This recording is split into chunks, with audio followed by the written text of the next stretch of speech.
So, um, as some of you may know, I have been getting a lot of comments on a couple of my latest videos. And there's one thing that keeps coming up that they want me to respond to. They want me to like react to or whatever, get owned in the marketplace of ideas. And that is this guy that goes by the Willie Mac Show. And I've actually seen him before. Earlier this week, we got to view the... I've seen this guy before. I've never looked at his channel for real. I don't know if I've ever seen any of his videos. Probably not. Obviously, he did some coverage over Andrew Tate, and that was 2 years ago. And I think he's found more success since then, probably in covering Hassan. I could be wrong, though. Let's see here. Yeah, I mean, his Hassan videos do pretty well. God damn, people were really locked in over the iDubbbz Ethan drama. What the fuck? So stupid, dude. Yeah, I mean, I would say that this person even makes content similar to mine, somewhat. That's the way I see it. He makes like drama videos where he reacts to a particular set of YouTubers. Predominantly, it looks like over the past few months, mostly Destiny. You got some Vosh in there. He picks a new target. He makes a few videos on him. Anyway, I have not watched much of any of this, but here we go. Willie Mac Show. This is the Hasanabi Chronicles, I guess. Should we start from the beginning?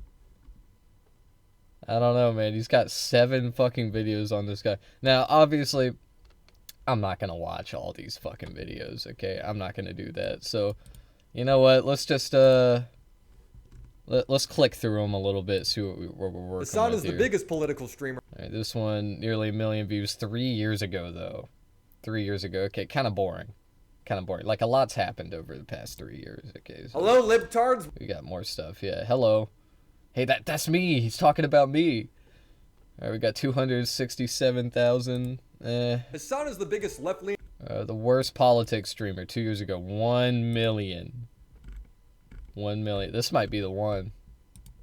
This might be the video that we react to. It's an hour long. We got different.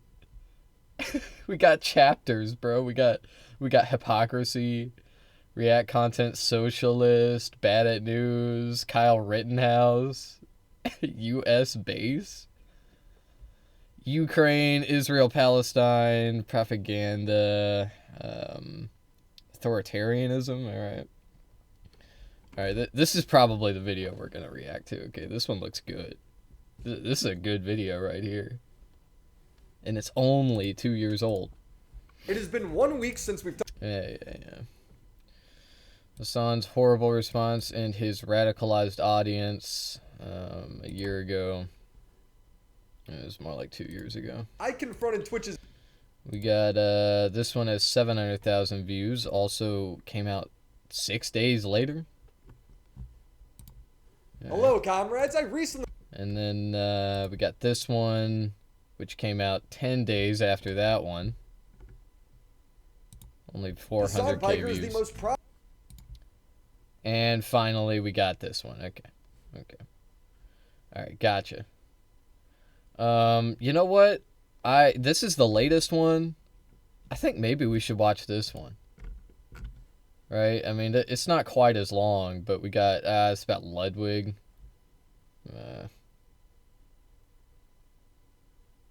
Yeah, that's when he went on fucking Piers Morgan.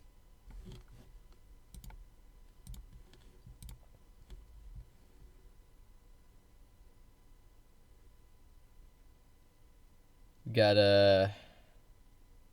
this. All right. You know what? I'm just gonna stick with it. Okay, we're going with this one. This is the latest. Okay, this is the most up-to-date Hassan takedown. This is the one we're watching.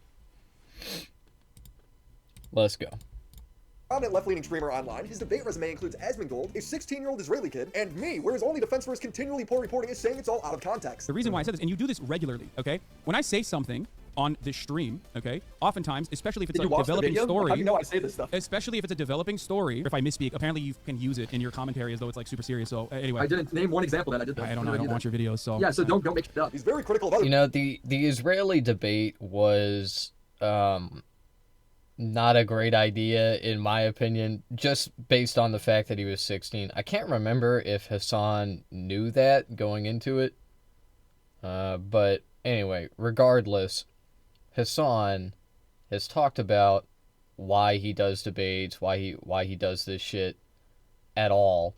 And the reason why is for views. It's for attention. That's it. So like, anyway, what I'm trying to communicate is when Hassan is picking, like, who, like, am I going to debate someone? Am I going to debate this person?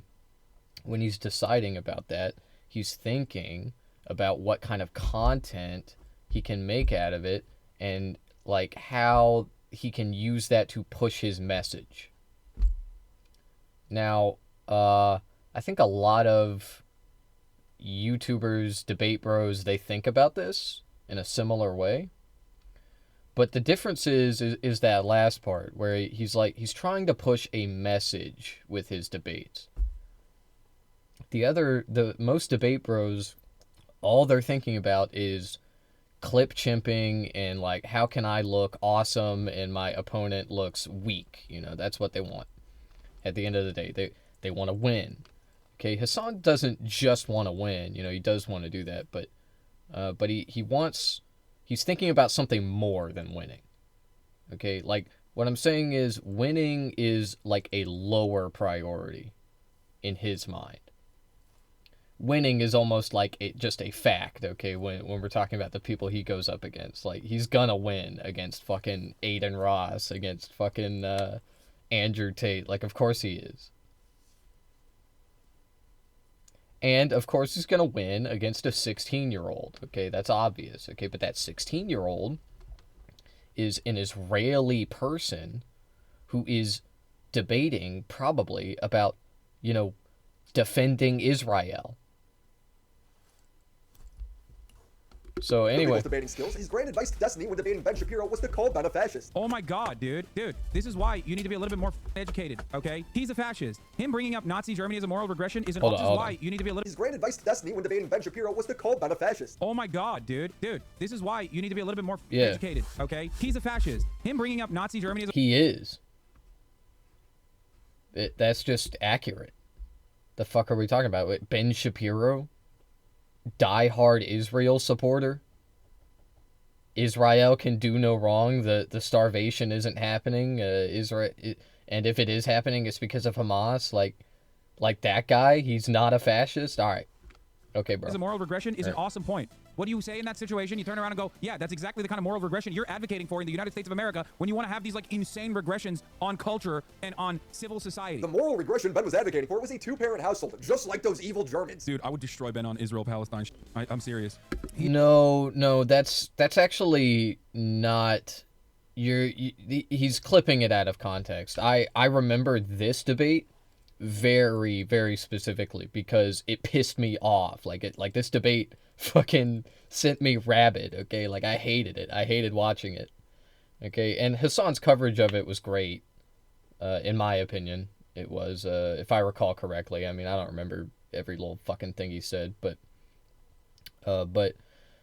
anyway, the reason it pissed me off is because it was such an easy dub for Destiny, and in the jaws of victory, right, he snatched defeat. Okay, he snatched defeat in the jaws of victory, and it pissed me off. Okay, but that's what Destiny does. He's gonna fucking fumble. He sucks. I've said this before. He's a shitty debater.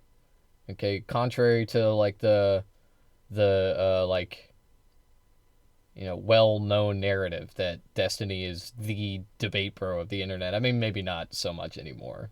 Yeah, shit's changed. once he was outed as a pedophile and yeah, I don't even want to say the other shit that he did. Okay, like it's that bad. But anyway, yeah, Destiny just he sucks. He what was happening in this clip? They actually weren't debating about families. I don't think. I don't even think that was ever a specific topic in this debate. I could be wrong. But I don't think it was. And anyway, the reason that they started talking about families is because Destiny lost control and he let Ben steer the argument. See, they were talking about education. They were talking about schooling. And Ben said something about along the lines of like, you know, the like quality of the institution doesn't matter because kids will learn better. They'll get a more quality education when they are in a two-parent household. And that is pretty easy to poke holes in, but Destiny did not do that. He just let Ben Shapiro steamroll him. Okay, and then they started talking about families, and obviously conservatives are the family party. They're the pro-family party, of course. Of course, Democrats just hate families. They hate them. So, of course he lost. Okay, my point is that, like, Ben Shapiro took this debate into an area where he knew he could win, and then he won.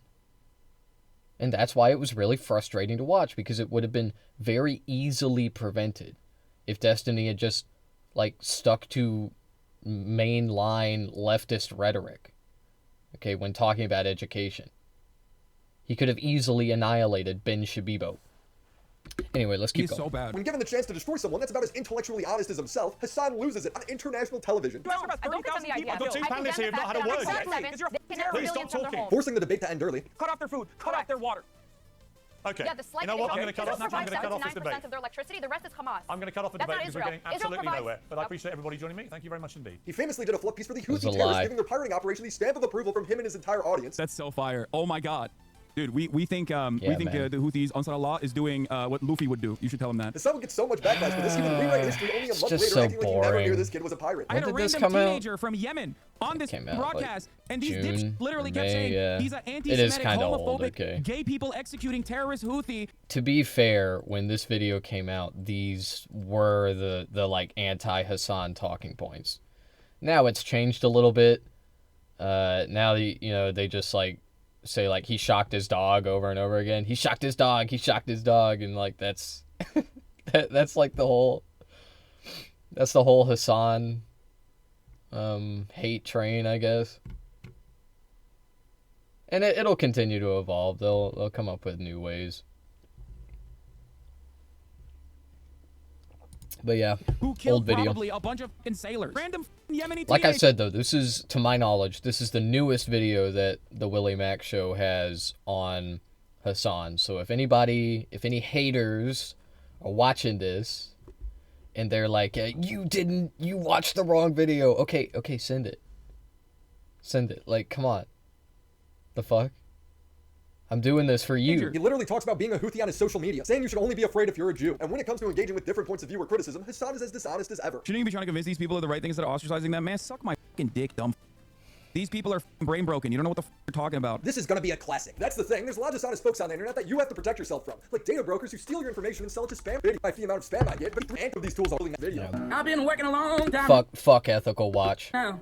Fuck I've been that. working for free. You see Hassan streaming other people's videos all the time. It's hard work. He's really exhausted by it. He claimed that streaming was more Ethical soul-sucking and reacts, draining on his social whatever. battery than a normal job. Yes, a real job can be gruesome. A real job can make you very tired. But a real job doesn't suck the soul out of you. You know what I mean? In the same way that 9 hours of streaming absolutely will. I sympathize that every line of work is going to have its days where it's hard, but comparing streaming in any way to a real job is so out of touch, especially coming from the guy who leaves to eat midstream while other people's videos play. Hassan would obviously get a lot of heat for that, so he'd quote tweet me saying, "It's wild how this completely out of context clip made its way to Twitter so fast. I was talking Yeah, I agree. I agree that it is on a surface level out of touch. I don't think that Hassan actually believes that his job is harder than like the average blue collar worker.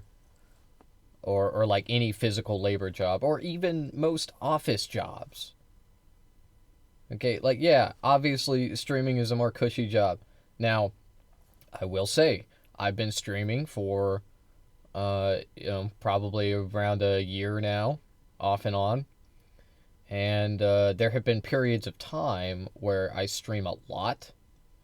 So, like, I remember in the, like, lead up to the election, the last election, I was streaming a lot. And I would stream, like 10 hours a day, most days. And I had a job at the same time, so I didn't do it every day.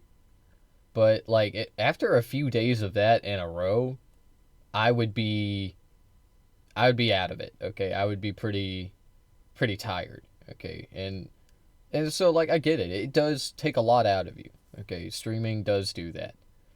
If you don't believe me, go hit the start streaming button, okay? Go do it yourself. If you think it's so fucking easy. Like, streaming isn't a very difficult job relative to most jobs. But it also isn't the easiest job, especially within entertainment. Okay, like, there are way easier jobs in the entertainment space. Even being a YouTuber, right, where you edit videos. At least when you're a YouTuber, you know, you'll still have to sink a lot of hours into the work, but you don't have to do it all consecutively. Like, when I hit the streaming button, I'm streaming for hours and hours, and if I take a break, it kind of ruins the whole stream. Like, if I take a prolonged break for more than 10 minutes, it just kind of like anybody that was watching before the break will leave. Okay, so I can't do that. I can't just, like, it defeats the whole purpose of retaining viewers and also just streaming in general is supposed to be live, you know, unplanned. But anyway, those are some of the challenges of a streamer. Again, it's not a super difficult job. I think it is okay for a streamer to vent about it, though. Like, there's nothing wrong with it. But, like, as soon as he said that, everybody was clowning on him, even his own audience. But Hassan, he's not a, like, I keep trying to, like, tell these people this, like, he's not a smart man. Okay, people don't watch him because he's smart. they watch him because he's a conventionally attractive male, and he has the correct opinions about whatever the viewers feel. Okay, like, what I'm saying is a lot of people identify with his rhetoric. They feel it, they think it too, and then he's just a conventionally attractive male, so they watch him. That's it. And I can't remember the point that I was making there, but I'm sure I'll remember. Talking about how later. streaming eats away at my social battery We'll compared to my circle sales back. job. But people already understand the context, they just disagree. His own chat disagrees. Comparing it to retail work is just so funny. He's trying to get his chat to ratio me on stream while they're telling him he has a bad take. Pass. It was a bad take. Let's just move on. Because imagine a soul-crushing job and then you still don't have money to take care of your family. Yeah, I famously say work is not soul-crushing. I don't understand. This is why people stop watching. No, man. It's not because of hater content that people stop watching.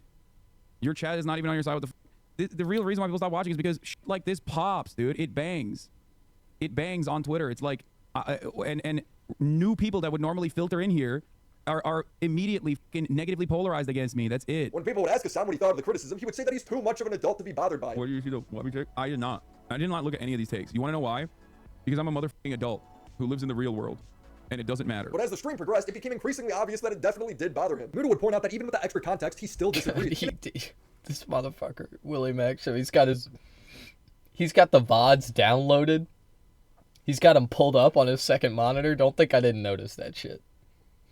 That's, like, I think that the only thing that, like they, because the thing is, they want to say that I'm, like, pathetic, right? Because I stream, I have no views, I'm a Hassan defender, yada yada. It's like, oh, that's so sad. Your channel sucks. But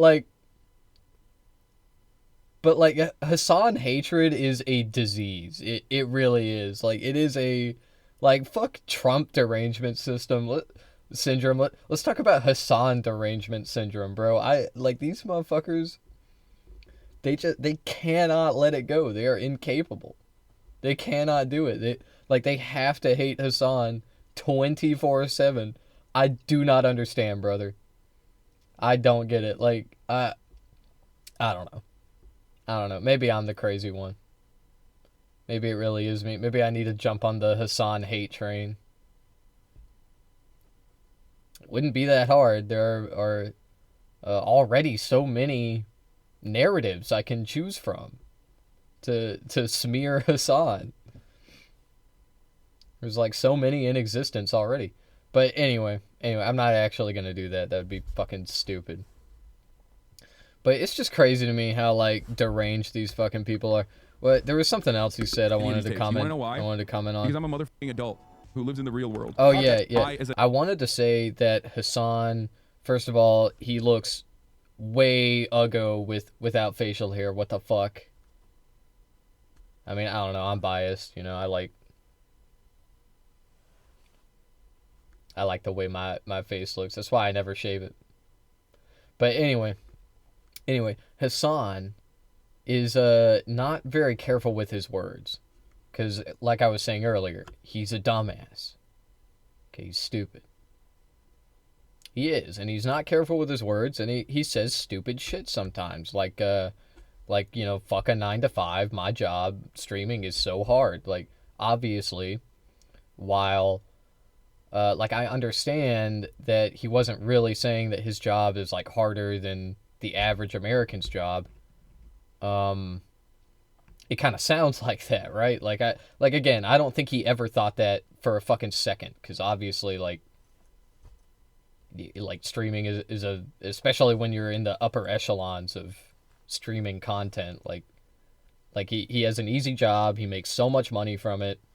Obviously, it's a good job. Anyway, I don't think he really thinks that shit because of that. And this isn't the only time that he says he like plays fast and loose with his words. He does this all the time, and people clip him out of context for it. Like when he called for the death of Senator Rick Scott, or when he commanded his audience to assassinate Ela Klein. I'm sure we're gonna get into all of that. Or actually, no, the Ela Klein thing. Both of those things were happened after this video came out, I think. Anyway, he said something about Rick Scott that was easily taken out of context. He said something about Ela Klein that was easily taken out of context. He's bad with words, okay? He is. There are some days where, like, he has good days and bad days. There are some days where he very concisely and clearly communicates. But I think that sometimes,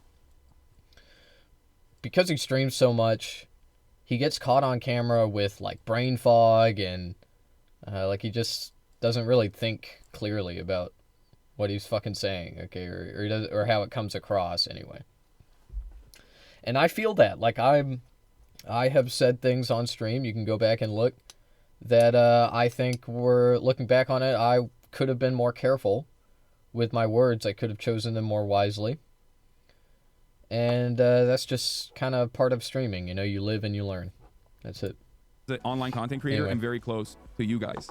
I'm just like you. I hate when streamers say stuff like this. I'm very different. And it's like, bro, you understand the context of it. It doesn't... You understand the context of what I said. You see that it's like clipped out of context, and then you double down on the clipping out of context, and you say, well, even in context, it's still stupid. He then pulls up Muda's tweets on Palestine to discredit him and show that he's a bad person. That's crazy that the fucking fence is holding him. Death toll rising and innocence displaced. I would hope this conflict ends at some point before the end of my life. This is how most people treat this complex situation. See, anytime somebody calls it a complex situation, a complicated situation, I'm like, sweetie, is it that complicated though? Like, is it really? Is it, be so fucking for real, is it really that complicated? Like, the answer is no, it's not. It's not that complicated. Yes, both sides do bad things to each other. Does that mean it's complicated, though? I don't really think so. I don't really think so. And the reason it's not complicated is because this is textbook apartheid. This is textbook genocide. Words have meaning. I don't know what else to say. It's not that complicated. That's crazy. Oh, He's sitting it's hard just on that real thing, dude. complex. He's like, this genocide stuff is very complex. But aside from the point, like, London would upload a video That's a disagreeing. banger There's no line. fucking way Maga Male made a huge streaming controversy video. There's no fucking way. This motherfucker avoided, like the plague, 8 Nick Merckx LGBT controversies, only to turn around and make a Maga Male. What is the thumbnail? Let me see this. A MAGA male. Streaming is the hardest job on earth.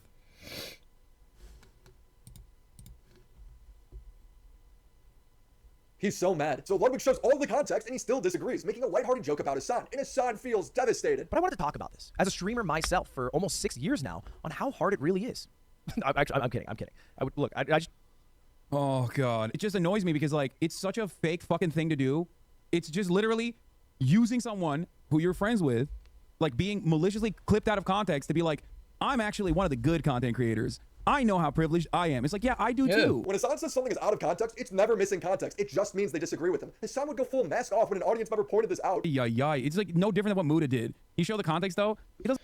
It is disingenuous for a streamer to say, like, oh, yeah, streaming is so awesome 100% of the time. It's never bad. I never dislike it. And it's like all Hassan was saying was that he sometimes doesn't enjoy streaming. Like, sometimes it, you know, like, like, it's been a really hard day. Like, you know, streaming, it just... You know, it's like 10 hours feels like 1,000 hours, okay? And it does. Like, sometimes I'll stream for 8 hours, and I'll be like, holy shit, where did the time go? You know, because I spent 2 hours on talking about politics, and then like 2 hours on Fortnite, and then 2 hours on Schedule 1, and then 2 hours back to Fortnite, and maybe some more politics, okay? And it's just like... It can go by really fast some days, but not every day. Some days it's a real drag. Sometimes I'm sitting at 5 hours and I'm like, holy shit, like, I don't think I want to keep streaming. And then I'll turn off the stream because I don't have to. I don't have a fucking audience that like holds me accountable for ending the stream early. But yeah, I mean, that's it, man. Like, it's not the easiest job in the world. It has challenges. Okay, it does. Streaming can be hard, and that's okay. That's okay. You don't have to love it all the time to be a successful streamer. It doesn't make you a fucking... Like, because, like, think about the way Ludwig is posturing himself here. I haven't heard the whole clip. We don't really know. I don't know for sure what he's going to say. Because I don't fucking remember this bullshit. Like, I don't even remember this happening. But anyway. Ludwig is probably going to say something along the lines of, like, you know, Hassan is wrong. Streaming is epic. I love streaming. I always love it. I always love it. I never don't like it. Or, like, if I do, I'm going to fucking downplay it. Okay, I'm going to downplay. Downplay. And it's just, like, so disingenuous. Like, you can tell, you can be honest with your audience, bro. And that's the thing about Ludwig is, like, there's this forced positivity. And, like, there is no room for negativity. And negativity is healthy. It is, especially in this field. Okay, in the field of streaming and content creation in general. Negativity is needed. People want it. They want negativity. Why do they want negativity? Because their lives suck. Because everything sucks and everything's falling apart. The sky is falling around us.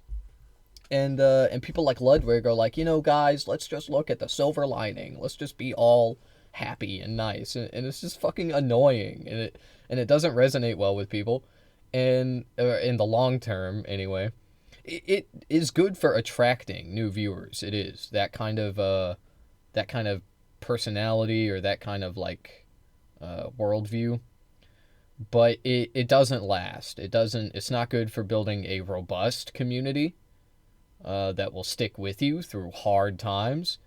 And I think Ludwig is starting to figure that out, and he's probably going to figure it out a lot more when he finds himself in the throes of real controversy, like dog shocking levels of controversy, okay, like that kind of thing. Like Hassan can, if every single person assumed that Hassan was guilty of shocking his dog, right, he would still have viewers.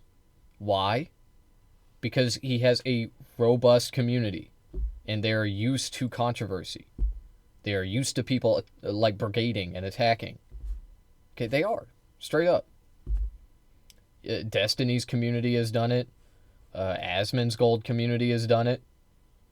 Both of the, and probably others too, but both of these people are pretty big content creators, especially Asmon Gold. And they have literally sent their communities to attack.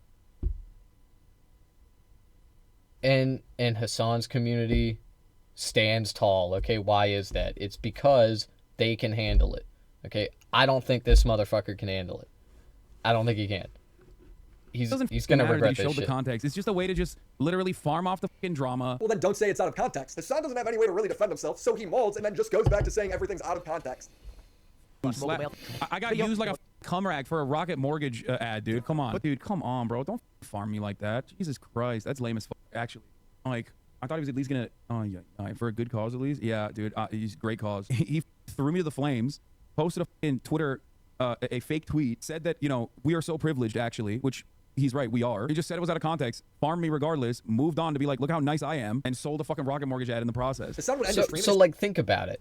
All of this controversy is centered, or like this controversy in particular, I mean, is centered around Hassan not accepting his privilege. Like, however the fucking stupid conservatives want to put it. Okay, that's what they're doing. Okay, they're basically saying, you're not sister, you aren't recognizing your privilege. You need to check your fucking privilege. Okay, like that. Like, unironically, this is like the conservative version of that. Okay, they're saying check your privilege, and then Hassan is like, actually, I am an incredibly privileged person. Like, I recognize that. I was saying that sometimes streaming be hard. Sometimes it be hard. I am privileged. Sometimes streaming be hard. Okay, and anyway, he streams for 10 hours a day. So, yeah, he said that. Okay, he said that in the 10 hours that he was streaming that day. He said, like sometimes streaming is pretty difficult. And everybody just went apeshit over it. And Hassan has got to be one of the only creators, one of the only content creators that you can literally put a clip of him saying, like, hey, I actually am privileged, right next to the clip where you're trying to smear him as, like, not recognizing his privilege. And, like, it just doesn't matter.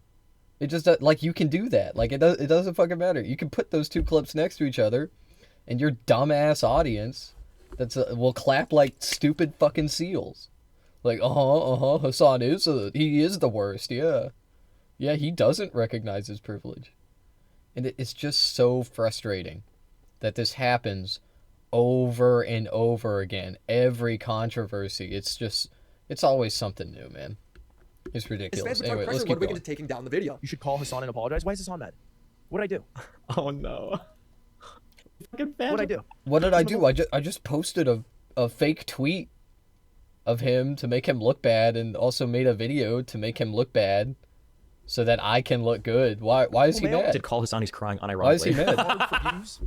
Oh, well, I mean, shit, that's the deal. I'll just fucking pull him out of the thumbnail, and then I feel like it doesn't really matter much, right? I feel like outside the thumbnail, you can't really make that argument much. But this wouldn't be enough for him, so Ludwig would take down the video and re-record the whole thing, siding with Hassan the whole time. People don't really give a shit about the context. People don't really give a shit about the conversation. They just care about getting Twitter likes, which is all this really is, which is why people like Keemstar are tweeting out like this, just, just for a dunk sesh. Because nobody gives a fucking shit. Nobody gives a rat's ass about the facts or about any people involved. So this is interesting.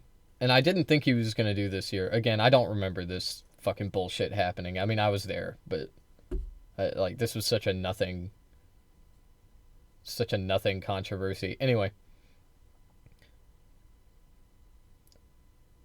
Ludwig, he does this.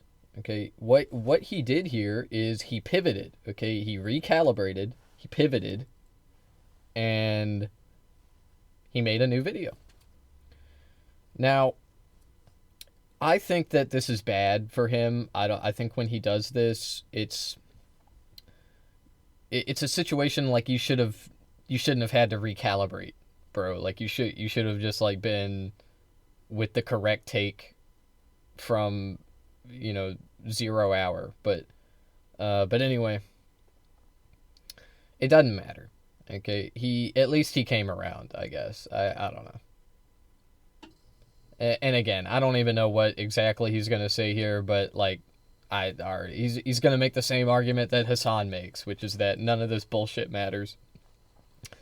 And Hassan is in a privileged position, and he recognizes it, and that also doesn't mean that he can't like complain about his job, which is difficult sometimes. I assume that's probably what Ludwig is going to say here. And it's the truth. That is literally the reality. So, what the fuck else is there to say? You just care about a little Twitter, like little impression. Ludwig got a single DM that said no balls, and then showed a tweet about bringing assassinations back. For some reason, acting like this was a serious threat. And this is the one. Oh yeah, but anyway, the reason that Ludwig does this shit so routinely is because I think he's dumb. Okay, but not only is he dumb, he's also spineless. Okay, so these two things in combination with each other, he has no integrity. And so obviously that means he's just going to look for the perspective, the take that gets him the most views, gets him the most positive coverage. Okay, and that's important. He wants positive coverage. He wants good views. He wants people to like him.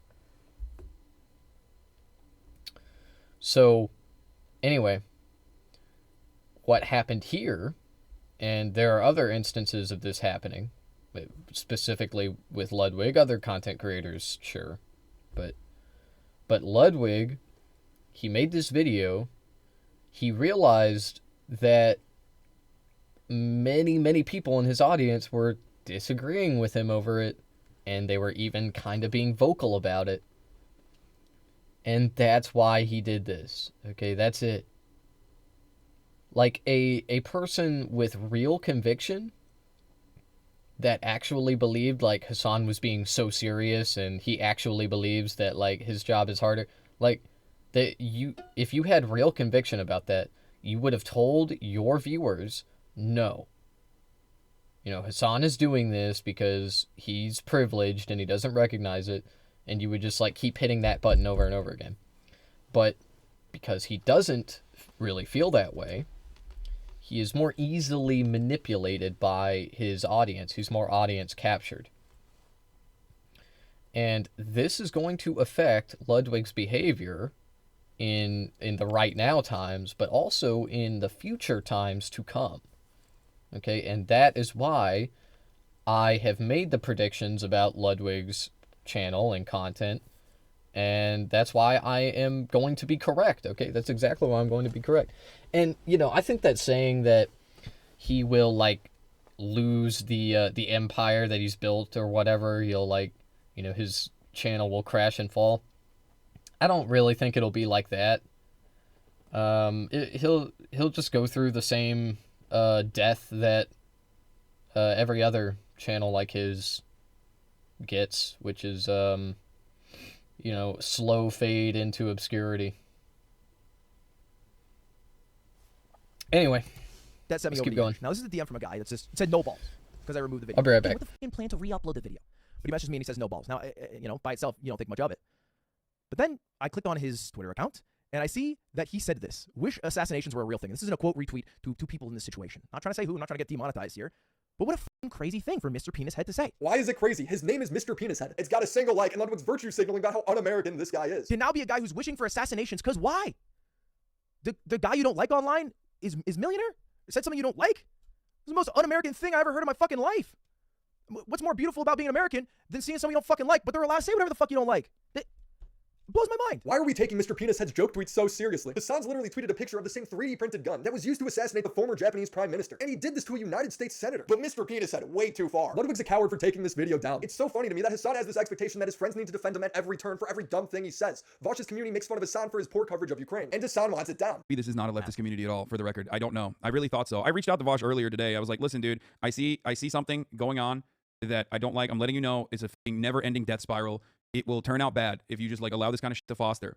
And he was like, he was literally like, yeah, no, f off. Like, these were legitimate criticisms. I was like, bro, they were literally clipping shit from my Twitter where I was criticizing Russia to make it seem like I was pro-Russia. How is that in any way, shape, or form legitimate criticism? He's lying again, saying it's out of context when it's not. I have a whole video documenting it. XQC ranks Hassan a little lower on a tier list, and Hassan cries about it. Like, whenever your chat was like calling me out or whatever, when mentioning Moon and NMP Lol, Asmongold, and all these other content creators actually, you know, whipping their communities when their chat is going absolutely bananas over random dumb shit and bringing my name up for no fucking reason.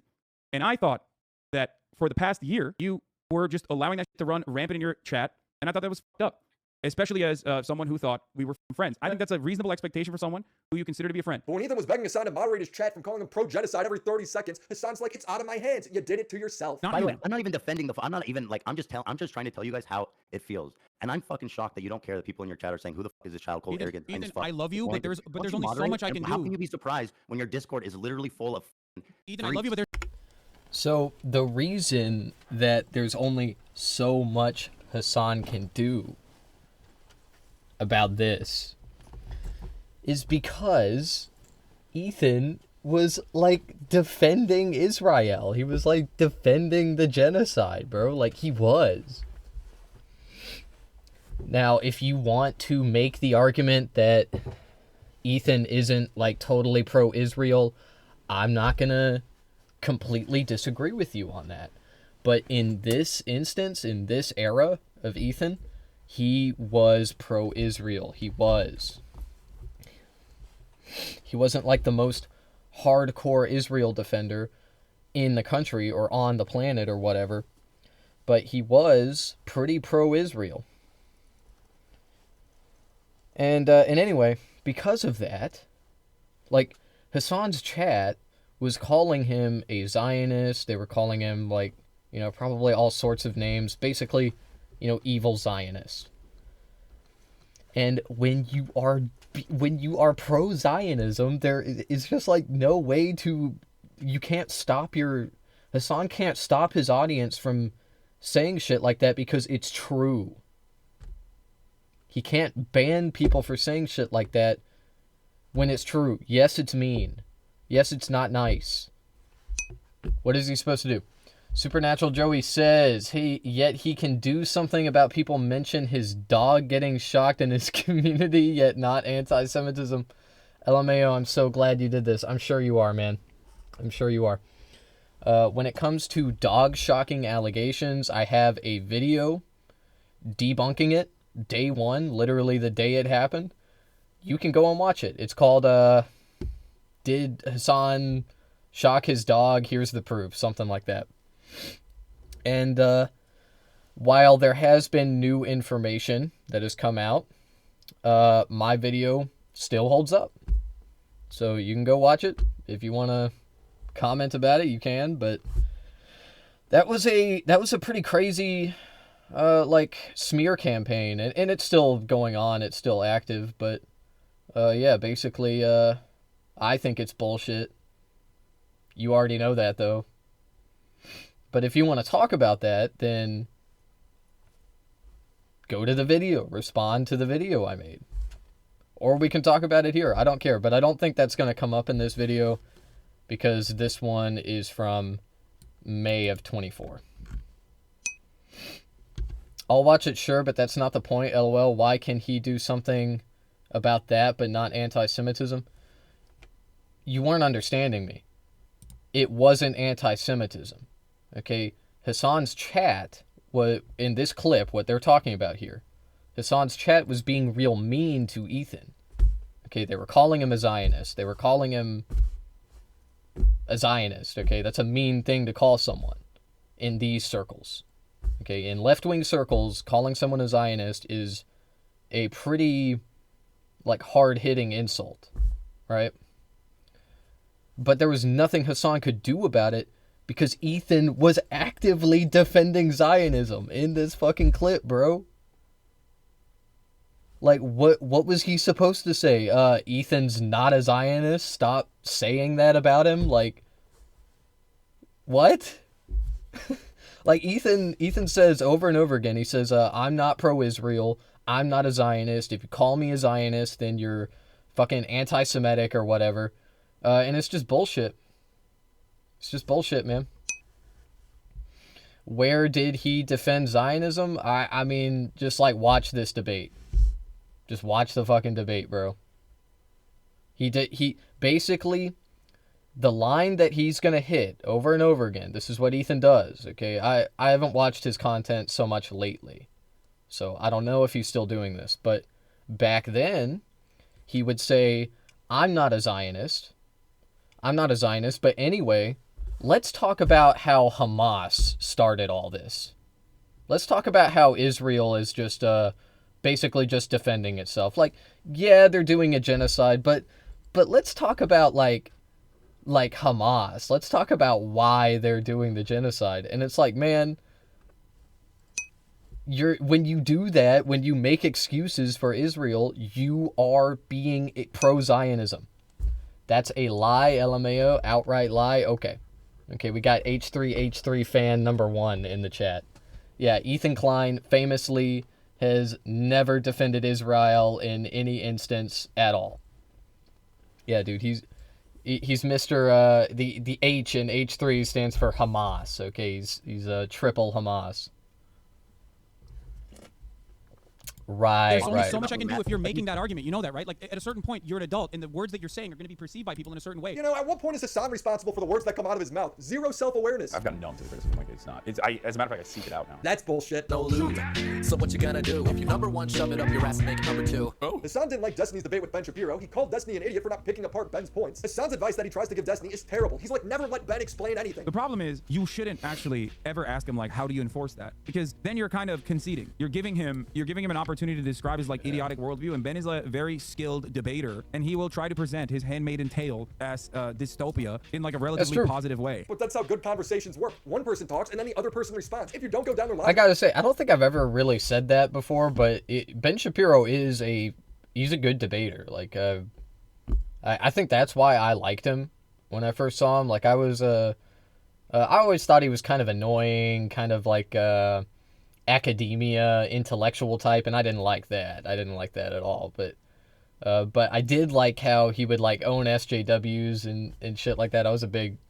I love watching Ben Shapiro clips back in the day, dude. Process, how will you ever understand their argument? that It's was no awesome. longer all of Hassan's debates turn into screaming matches. Now, this debate was widely praised for being civil, respectable, and for allowing there to be a deeper conversation than just... I don't want to show you too much because it's a little dry. Okay, civil and respectable, sure. But this was a weird debate, okay? And also one of my least favorite debates I've ever watched. No, he is an idiot too who's done his own dirt, but that doesn't mean Ethan isn't insanely critical of Israel and even calls Netanyahu a war criminal. Yeah, I mean, that's great. That's great that he says all that. I know that Ethan postures himself as being anti-Israel, and overall, if you want to, like, look very broadly at Ethan Klein's career and the things he said on podcast, in YouTube videos and interviews, I think that he has been pretty critical of Israel, but he's also, like, played devil's advocate a lot. He's been like, like, Israel actually is, like, sometimes they do things because of evil Hamas, and I hate it when people do that, man. I don't like that. Israel is committing a genocide in an apartheid state. There should be no humanizing of that process. That is fascism. That is evil. It's genocidal, man. I'll come watch the rest of this in a bit, and your video got shit to do. Have fun, LMAO. Thank you, Natural Joey. You do that, man. Yeah, good luck with your shit. a politically nuanced You conversation. have Hassan fun. is unfortunately the dumbest guy here this time. Please just simply tell me why you think that is the case instead of just saying that and making yourself feel smart, because that is what dumb guys do. My guys, that's you. The master debater Hassan would get a chance to show off his debate tactics on Piers Morgan, but unfortunately would run into someone as stubborn as himself. Emily is pro-Israeli Hassan. She's loud and overly dramatic, demonizing everyone. How dare you say it's okay to talk about Intifada? My goal is solutions. Your goal is the continuation of violence. Yeah, these two were made for each other. I ship them. When going on a show to debate Israel-Palestine, the number one question you will be asked is, do you think October 7th was justified? And Hassan refuses to answer directly. It does seem that you're very selective about the violence that you support. That when you support it, it's justified. When other people use things in a violent way that you don't support, it's unjustified. Seems like it's all skewed to what Hassan Piker thinks. Well, not necessarily just what I think. I think that there are obvious markers, obvious boundaries. I don't think violence against civilians is justified. I've talked about October 7th on this very same show, saying that it was a tragedy. It was atrocities that occurred on October 7th, specifically. When you target civilians in any capacity, I think that that is unacceptable. However, this does not mean that violence will not occur in many circumstances. Violence has occurred in every single revolutionary action, many good revolutionary actions. Piers now asks the obvious question, which is, does Hamas attack count as one of those good revolutionary actions? Was what Hamas did on October the 7th an example of what you would call a justified revolution? I don't look at every single act of violence. I look at You've literally players, just been I look reciting at a whole the lot of systems them. of oppression. Why are you avoiding Piers. October the 7th? You do it too. No, I don't. I'm not avoiding it. I've talked about it a Okay. million times. Well, let me ask you one more time. Hang on. It's not what we're here to discuss. Emily, hang It's on. not what we're here to Hassan, discuss. let me She just ask said you very directly specifically, one more time. Just answer the question. He doesn't, so Piers asks it. He already did. He's already answered that. He's answered that question probably a million fucking times since it happened. Okay, since October 7th, Hassan has talked about the events that transpired on that day over and over again because it's important. It is an important day in history. Okay, the October 7th attack was brutal. It was, it consequently thousands of civilian casualties, fucking lives were lost. Okay, my bad. My words are getting all twisted. Need more coffee. My point is that Hassan does recognize it. He literally just got done saying that civilian casualties are unacceptable in all instances. Okay, that doesn't change because fucking Hamas did it. Okay, but that's like the narrative that they are trying to spin. That's it. Hassan doesn't give a fuck about whether Hamas or Israel is killing civilians. They're both wrong. But only one of them has the power to stop this conflict. And can you guess who I think that is? Well, it's fucking Israel. So, only they can stop it. Do you believe what happened on October the 7th But they was a refuse justified to. act of revolution? Yes or no? I do not, and I do think that. Oh wait, hold on. Let me clarify. Let me clarify something very important here. How do you not have an answer ready? He talks about how Israel is an apartheid regime, continuing to dodge the question, so Piers continues to ask it. I just want to bring in our two British panelists here, but just finally, just to clarify, Hassan, I can't quite work out whether you said you do think October the 7th was an unjustified act of revolution or whether you changed your mind. So can you clarify?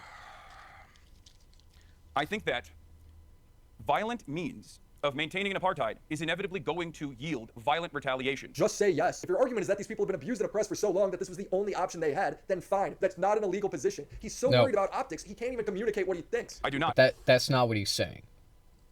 He's not saying that it is valid to kill civilians ever. But when you put an ethnic group of people through 80 years of apartheid, there is going to be violent retaliation. Like, I don't know what the fuck reality you're living in where, like, that is not only completely unacceptable, but also just like a product of evil ideology. Hamas's evil ideology. Like, no, man. They have been through 80 years of brutalization, of humiliation, of just, like, terror. They've lived in terror for 80 years. Yeah, they are going to commit atrocities, atrocious acts of violence. That's what Israel wants. That's what they wanted. That's why there are so many conspiracies about the government allowing it to happen. And I'm not saying that that's what happened. Although to be honest with you, I wouldn't put it past the Israeli government. But I literally think that the reason the attack was able to happen is because of just stupidity. Okay, it's because of ego and stupidity. It was a relatively simple job that the Hamas militants, executed. All they did was fire some rockets as a distraction, and then they just flew over the border with paragliders. It's correct. I think some of them walked through the gate, if I'm not mistaken. They walked through border security. Okay, because there was no border security. Because they were all gone. So anyway, who knows? Who knows what happened? It doesn't really fucking matter. Okay, at the end of the day, Israel is evil, and Palestinians, while they do commit acts of violence, and that's wrong, and they shouldn't do that, I'm not going to sit here and, like, finger wag them. You know, like that. And that's what they want Hassan to do. They want him to, like, say, like, oh, no, that's unacceptable, Hamas. But, like, it doesn't fucking matter, man. Reality is reality. What is happening to those people is wrong, and it has to stop. That's it. And I do think that. Oh, wait, hold on. Let me clarify. I find it funny that when Piers does this to opposing guests, Hassan loves it. He calls it real journalism. Here is a 5-minute fest where Piers Morgan actually genuinely becomes a journalist for a brief moment. Let's watch. You literally no idea how many civilians you've been killing. I can tell you definitively that our aim is to go after Hamas. You have no idea how many civilians you've killed. If you know exactly how many Hamas terrorists you've killed, you must know how many civilians you've killed. Piers, with respect, don't put words into my mouth, please. This is much better journalism for multiple reasons, okay? And it's not because, like, Piers Morgan is like, on the correct side now or whatever. Piers Morgan doesn't give a fuck about any of this. He's a fucking media demon. He's a fucking, like all he cares about is viewership, okay? That's it. Obviously, I know this because Piers Morgan flip-flops like this all the time. Now, with that being said, this is good journalism. This is, because this is a person that, if I'm not mistaken, this person works for the Israeli government, right? He is a ranked official in the Israeli government. And he's asking him somewhat difficult questions. He's asking him questions that not a lot of other people in the media will ask an Israeli. And that's what makes it good journalism. Okay? And it's different from him asking a person like Hassan difficult questions. Hassan doesn't have dick to do with fucking Hamas. Hassan doesn't have anything to do with, like real world, like, militant organization, okay, in the same way that an Israeli official does, or even like a Hamas leader, okay, like I guess what I'm trying to say here is, like, the Willie Mack Show is making a parallel between Piers Morgan asking this Israeli guy these questions and Piers Morgan asking Hassan difficult questions or whatever, when the actual parallel would be if Piers Morgan asked these questions to, instead of Hassan, a Hamas, like, general, okay, or a Hamas militant. But that's not really possible because they're all dead. They're all fucking dead. So anyway, I didn't say exactly 14,000. I said around 14,000. Whereas Hamas will come out with precise numbers that statisticians Give will me a look at. ballpark number for civilians. Well, you can use the ballpark as far as the Hamas figures, which I reject as being false. Well, if they're false, why would you give me those? I gave you the numbers that I had. No, you told me you know how many Hamas terrorists you've killed, but you don't have any idea how many civilians you've killed. I saw a TikTok about this, and they were all saying you turned Piers Morgan into a believer. Yeah, I don't know what happened, but it's a shocking display. And as a fair and balanced reporter of facts, I will hand it to Piers. This is an unimaginable W. But when Piers does the same thing to Hassan because he won't answer. I think that Piers just doesn't really understand the gravity of, like, the like, iron grip that Israel has around Western media. And so, like, he's mainly doing this out of, like, legitimate investigative journalist integrity, and also the ignorance of that reality. I think he legitimately just doesn't understand. That's why his peers, okay, no pun intended, the peers of Piers Morgan, they stay away from shit like this. They, like, you're not gonna see late night or well, Piers Morgan has more of like an evening show, right? You're not gonna see investigative journalism to the that has the audience that Piers Morgan has. You're never gonna see them like, say, interview people like Piers Morgan is interviewing here and asking questions like that. It's just never gonna fucking happen. All right, anyway. That's because he's biased. Piers repeated the question one more time, and it about breaks Hassan. Hassan, just before I come to the two people who are with me here, I just need some clarity here, because it seems like you're dancing around whether you think October the 7th was justified or not. Why are we doing this? Why are we doing this back and forth masturbation? I've already given you my fucking why are you position. doing this? I'm He's sick and happy. tired of it. Masturbation. Okay, I just asked this Emily, demon next to me wearing an idea of dog tag. It's okay. Please stop This talking fucking to each demon next other. to me wearing an idea of dog tag if she actually thinks Israel's actions are bring them justifiable. home. Do you It's see to me bring the rocking hostages fucking- home. The hostages All that right, you it's talking over each other. doesn't matter. All right. You know what it is. This whole time, by the way, the other two panelists haven't even been introduced. Hassan then asked the inverse question to Emily, but she answers very clearly. Stop doing this to each other, please. Emily, Nobody can Emily, understand a can you word condemn the either of you actions saying. in Israel? Let me come to Esther and James here. This is one of my problems, No, I want to actually. hear if Emily condemns No, the actions in Hassan, Israel. you Why will don't please ask her let me about moderate that? the Why debate. don't you ask her about I don't condemn 30,000 the people? idea. I remember this interview happening, and I remember how confused I was because, like, who the fuck are these people? Like, you know, everybody recognizes Piers, and a lot of people recognize Hassan. But who the fuck are the rest of them? Who's the dork with the pink hair? Who the fuck is that, man? Like, where did they find these people? Hassan was actually supposed to debate someone else. I think it was Candace Owens. I'm not even kidding. I'm pretty sure it was like fucking Candace Owens or something. Or maybe it was like, maybe it was Brett Cooper. I feel like it was like a Daily Wire girl or something, but whoever it was, she canceled, and then they got this woman, this heathen, to go on the panel instead, and I still don't know who the fuck she is. Israeli sympathizer, or Emily. Look, Something. I don't Because you're a fucking terrorist. Shut up. Stop talking.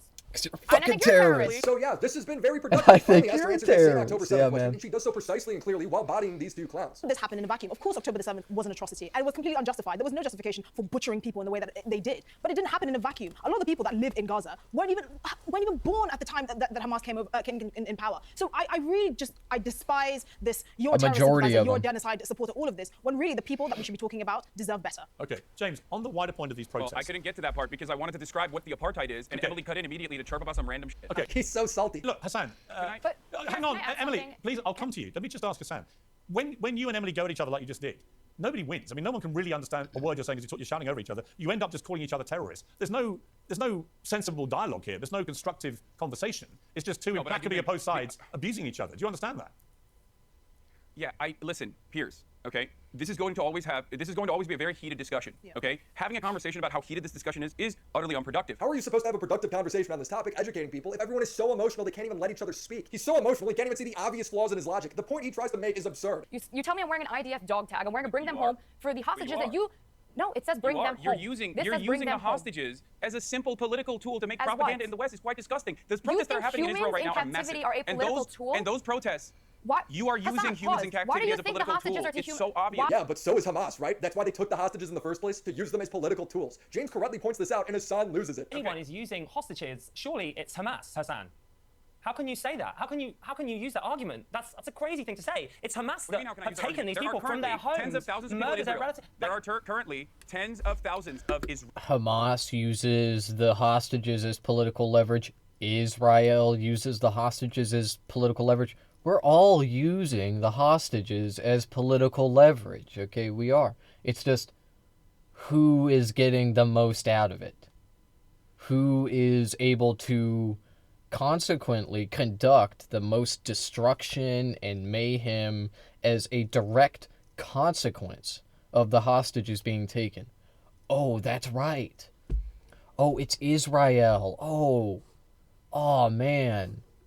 Oh, who would have thought? Right now in the streets of Israel, in the streets of Tel Aviv, Damn. outside of Benjamin Netanyahu's house, protesting every single day. What are they protesting? They're protesting for Benjamin Netanyahu to facilitate a ceasefire with Hamas so that they can actually bring the hostages home. That is precisely the But number who one goal here is of the using family the members of the hostages. hostages? Who And is if using the anyone on hostages? this panel was No, being answer even a that little bit question. honest, You they would changed- recognize you're the not listening to reality my that, question. listen, Who just listen, you is didn't listen to my question. using James the is right. He's dodging his hostages? question. Listen to, listen to what I'm saying, and you will understand perhaps what I'm trying That's to very imply patronizing. here. Utilizing the hostages.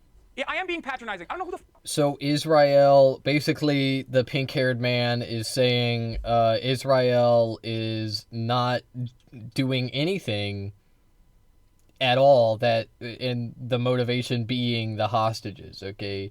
Or if they are, it's all just you know, completely just they just want to bring them home.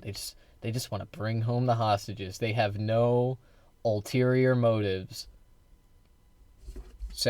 Sounds right. you are, That sounds and you're about over here right, man. chirping all the way from London Yeah, about man. Palestine and doing a both sides are fine type bullshit. You're talking about how you want to free Palestine, but also Bing simultaneously, bong. both sides got a lot going on. Shut the fuck up. You don't know anything, okay? Bro, this guy lives in a $3 million home in California and drives a $250,000 Porsche. You're all equal. He has money. He has money, dude. What is this shit, man? What? We're talking about his money again? Why are we like? It's like parkour. Like we're just hopping from one thing to another. Like, can you stick with just one thing, please? Hassan is rich. He is a rich man. That is why he bad. He bad. All other rich people, they're good though. Yeah, Hassan doesn't like what you have to say, so you're wrong. It's Hassan's way or the highway. I mean, you are. There is no both sides on a genocide. Is there a both sides on a genocide? There is no both sides. The thing is, it's interesting you should mention the Really? hostages. There What is is no the Hamas charter. They want to Here's ends the debate early because Emily and Hassan won't stop talking over each other. The dialogue is completely fruitless. He stares in the camera, looking like he wants to end it all. Say, we are fighting human animals and we have to cut off their electricity, cut off their food, cut off their water. Okay. Yeah, the you know what? I'm going to cut off this debate. of their electricity. The rest is Hamas. I'm going to cut off the That's debate not because we're Israel. getting absolutely provides- nowhere. But I appreciate everybody joining me. Thank you very much indeed. Hassan's debate strategy was much more entertaining than Destiny's debate with Ben, but I didn't learn a goddamn thing. Nobody watching this changed their opinion or learned Wow. anything new about the conflict. Hassan does nothing for this topic. Even he agrees that it was a complete waste of time. I unironically realize, like, this is, I can't have these conversations with people who are just like dick riding Israel into oblivion. It's just not going to be productive discourse. I was screaming, dude. He probably loves you if you made good TV. No, we didn't make good TV because I nuked it. Probably came off unhinged. I really do believe if he was just less emotional and engaged with arguments more directly, he would look a lot better. Instead, he frames it as everyone else is just doing this for career opportunities. That's the problem. Every single one of these like pro-Israeli people are doing it for fucking career opportunities. He gets mad at Brianna Wu for supporting how True. police handled protesters and compares her having the last name Wu to a white person saying the N-word. How does she have the last name Wu? She married an Asian dude. And I guess like transitive property makes her Asian. I don't know. It's very strange. Like, okay, so I guess Riley Reid can say the N-word then. Like, what do you mean? It don't work that way. Her last name is Wu because that's her husband's last name. What is he talking about? Hassan was terrible in this debate. He managed to make a majority pro-Palestine panel hate him, and I don't blame them. Hassan is the best thing to happen to IDF. He makes his side look so crazy. He mocks Destiny for reading Wikipedia. Seems like he does more research than you. No, you just came in here to say that because you don't know anything about the way I've covered this conflict. Yeah, dude. I love this fucking clip. Dude. Okay, in case anyone doesn't know, Destiny, I think that this was around October 7th. Like, this was, like, right after it happened, and everybody was talking about Israel, Palestine, yada, yada. And Destiny, like, people in his audience were asking him about it, about his opinion, and he was basically like, I don't know fucking dick about Israel, Palestine. So he starts reading Wikipedia on live. Okay, he starts like doing research on it and like forming his opinions live, which, you know, it is fine if you come to the correct conclusion. But of course, we're talking about Destiny here, so that's not what happened. Okay, and Destiny he always forms the most unhinged takes that he can possibly think of, in an effort to create slop that goes viral and is controversial and blah, blah, blah, and that's how he built his career. It's true. That's how he did it. I've talked to academics on this issue over and over again. I've used their works. I've interviewed them directly. I've interviewed journalists on the fucking ground that have like actually been in Gaza. By that he means he reads tweets and only talks to people who agree with him. But when he's asked to read a single article from an opposing viewpoint, he's like, nope, don't want to pay for it. Why don't you read the whole article? Well, one, because it's paywalled, and two, I don't want to listen to an article about how calling Israel an apartheid regime is wrong. If you're so educated and know so much, go debate Destiny. Piers has been trying to set it up. So they think like that's the position to take. Piers Morgan people today reached out to me. They said, hi, would you be interested in debating Hassan Piker on either Tuesday or Thursday next week? I said, yeah, sure, but there's no way he will agree. And they said, checking. We'll see. Hassan's pretending this isn't happening. It's pathetic. Just genocide all of them. Genocide the Middle East. Permanent third world genocide. Why would Hassan want to debate Destiny over anything? Like, I was saying earlier in the stream, I think I said this like right at the beginning. Hassan chooses his debates carefully. He does. He has a message to push. He isn't just thinking about winning and that's it. Anyway, Destiny is not good for any of that. Because, number one, Destiny is good at yapping. Okay? And this is important in a debate. This is why, even though I say Destiny is bad at debating, a lot of times he comes out on top. Because he's good at word vomiting. Okay, he is. He is. He does the bare minimum amount of research on any given topic. And he just regurgitates anything that he can to, like, push his worldview. Okay? And anyway, most of the time I don't have a problem with that. Or at least over the years, I haven't. Because he's had relatively good takes, okay? Relative to his takes nowadays, which are dog shit. And also he's a rapist pedophile. So, yeah, I mean, anyway. Destiny, like, Hassan doesn't want to fucking debate Destiny, okay? That would only do Destiny's career favors. This is true now. This was true back then. And it does very little for Hassan, other than put a target on his back, because Destiny's fan base is unhinged, okay? And they were back then, too. It's only gotten worse now. Oh my god, you have no idea how bad it can get, okay? It's like gotten way worse. Destiny's community, I mean. But anyway, Hassan has no incentive to debate Destiny at all. At all. That's why he won't do it. And all that is to say, it's not because he's scared. It's not because he thinks he's going to lose. It's because everybody loses when they debate Destiny. Okay, they either, like, lose literally, or it's just like a overall negative experience for them. And especially a person with as big of a platform like Hassan. Okay, why the fuck would you want to platform a rapist, pedophile, neo-Nazi like Destiny? Okay, oh, you're exaggerating. Destiny's not a Nazi. Like, really? Really? Are you sure about that? The same guy that said Israel should just nuke Palestine and be done with it as like a serious take. He was joking. Like, okay. The same guy that had an actual white supremacist, like outwardly, like a person that labels themselves a white supremacist and a neo-Nazi. He had this person on his show and gave them a platform to which they use to expand. And they now have a large audience. If you didn't pick up on who I was talking about, it's Nick Fuentes, okay? He did this for Nick Fuentes. A literal neo-Nazi, as straightforward as it gets. A white nationalist.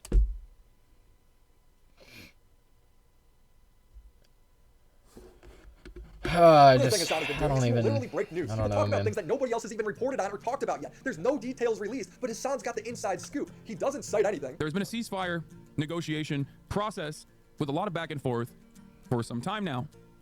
Israel is the party that has been ruining the ceasefire terms. I know that it takes two to tango, but for the most part, I would say that Hamas's conditions have been endlessly reasonable. So like, if I'm gonna believe the Willie Mack show here, and Hassan really did say this before anybody else, before there was any journalism out about it. Like, this is all insider knowledge. Okay, which means that it may not be accurate, right? It may not be completely accurate. If I were to run along with that, I would still say that this kind of speculation, it's not really wrong to make it. Okay, and the reason why is because there's already been loads of precedent set around these ceasefires. Okay, and what do I mean by that? I mean, when there is a ceasefire in Israel, there are certain expectations that we, pro-Palestine people, always see coming. Okay, because they do it over and over again. And specifically what I'm talking about is when there is a ceasefire in Israel, what inevitably is going to happen is Israel is going to violate that ceasefire. And they're going to try and say that they had to do it because of Hamas or whatever. And it's always bullshit. It's always bullshit. And they violate the ceasefire every time. Over 200 ceasefires they have violated. And most ceasefires, they will violate. The reason that number is so high is because they'll violate a ceasefire, and then they'll be like, okay, we're good now. Ceasefire back on. Okay, and they'll continue it, and then they'll violate it again. And they do that over and over again. Rinse and repeat. Until, as they always plan from the beginning of these ceasefires, until Palestinians have enough. And then that's when Hamas starts to retaliate again. And when Hamas retaliates, then the ceasefire is off. Then it's actually over. And it's all Hamas's fault. Of course. Yeah, man. So anyway, this coverage it isn't bad. This is not bad coverage. I would say that this is pretty accurate, actually. Like, even if it is predictive, even if it is like he's working with limited information, he's working with insider information, it's still valid to talk about, in my opinion. Reaction has been because of the anything but. speculation. How? Why? Quantify that, please. He won't. Now, of course, if you look at... Wait, what? To tango. But for the most part, I would say that Hamas's conditions have been endlessly reasonable. Israel's reaction has been anything but. How? Why? Quantify that, please. Quantify that? Okay. So in the latest ceasefire in early 2025, they violated the ceasefire, I think, like 50 times in the first week before it fell apart. Okay, then there was another ceasefire, and they violated that one as well. But we're talking about back then, okay, so obviously this video came out before any of that shit. So, okay. The ceasefire in like 2023, Israel violated over 200 times. So what the hell are we talking about, man? The fuck? And anyway, this ceasefire that he's talking about right now, Israel also violated. So what the fuck are we talking about? What? He won't. Now, of course, quantify it? All right. There you go. I quantified it for you. You're welcome. If you look at the American news coverage, the Western media been quantified. On the issue, you would basically come up with an entirely different opinion. Perhaps the exact opposite of what is the truth. Okay, how? So basically what I'm trying to say is the media is presenting what is actually happening, looking at what is actually happening, and just presenting the exact opposite. Okay? The exact opposite. Show me. Give me an article. The video he has on screen does not confirm any of it. In this round of conversations, basically they claimed that like the Hamas acceptance was coming from an Egyptian envoy, and Egypt is also Hamas. Well, they didn't say that, but they said that the Egyptian terms were like infinitely softer than what the Israel would be down for or something. And this is after Hamas agreed to the latest proposal presented by Israel on April 27th. And there's no change in its elements. An official matter with the talks tells Reuters. He's saying Hamas accepted Israel's ceasefire conditions with no changes and that Israel is backing out because they want to kill more people. This is insane news if true. Hassan's only source for this is a tweet. Like, bro, you gotta have more than this. He then immediately mocks and laughs at any report saying that Hamas may have changed the deal. And the only thing that I've seen from Israel is that although it is their proposal, they no longer actually feel comfortable with it. And are saying that maybe it's Egypt has softened that deal too much. The details haven't been released yet. How is he mocking that? What if it's true? Only 2 days later, a U.S. official would report. U.S. officials have pushed back on Hamas' claim that it agreed to a ceasefire deal, instead characterizing the response as a counter-proposal with changes. That counter-proposal will need further negotiation. So when this information would come out, would Hassan correct the story? Nope. He'd just continue his narrative. A counter-proposal which Israel later reasonably agreed to and then unreasonably violated. Like they always do. Okay, but yes, Hamas has certain demands that they want Israel to accept. And when Israel doesn't accept them, Hamas doesn't agree to a ceasefire. They do this all the time. And then the media turns around and they're like, Hamas did not agree to a ceasefire. They want to keep fighting. And it's like, read the fucking terms, okay? Read the deal. If you want to like hit the fuck Hamas button. If you want to hit the Hamas is evil Muslim. Like you have to at least know the facts, man. I don't know what to say. That is why you What saw. else is That there? is why you saw celebration when the Palestinians heard that Hamas had accepted the ceasefire conditions, which were put together by an American and Egyptian and Qatari envoys as well, which Israel decided to renege on the terms and then turn around and say, actually, no, we didn't agree to this at all. We don't believe this at all. We are still going to continue with our Rafah invasion. Israel then also claimed that it was really fucked up of Hamas to act like they were accepting a ceasefire and getting the Palestinian hopes up. And as usual, this guy doesn't cite anything. He just keeps the storyline going. That's the Hassan way. It was funny to see like a brief moment from the media where they were like, Hamas accepted the conditions of the ceasefire, and then Israel reneged on the offer, only to very quickly turn back and be like, actually, no, Israel told us that it was Hamas that like fucked up the offer and added additional conditions, and that's why it's Hamas's fault. It's like, True. is there a moment that like Israel will be at fault for any of this, or is it always just Hamas? The media only ever reported that that's what Hamas said, which is not the same thing. Even the most staunch advocates have to admit it's a little bit ridiculous that Hassan will see a single tweet, come up with a narrative in his head, and then when the news releases more information, he goes, nope, they're wrong. My scenario. I don't see how you can deny the narrative though. Like, look at the media. I don't know what else to tell you, man. Like what are you saying that it's the opposite, that the media is like biased towards Hamas, or are you saying that there is no bias at all? Like every time that the ceasefire gets violated, the media be like, oh, Hamas did this, and they hardly ever accurately report on. I mean, some outlets never ever accurately say like, oh, it's Israel's fault, but even then, most of the like news outlets that will sometimes scrutinize Israel's claims, they don't really do that much either. So it's just, there is nothing. It's totally biased against or for Israel. What the fuck are you talking about? Are you smoking meth? Are you having delusions?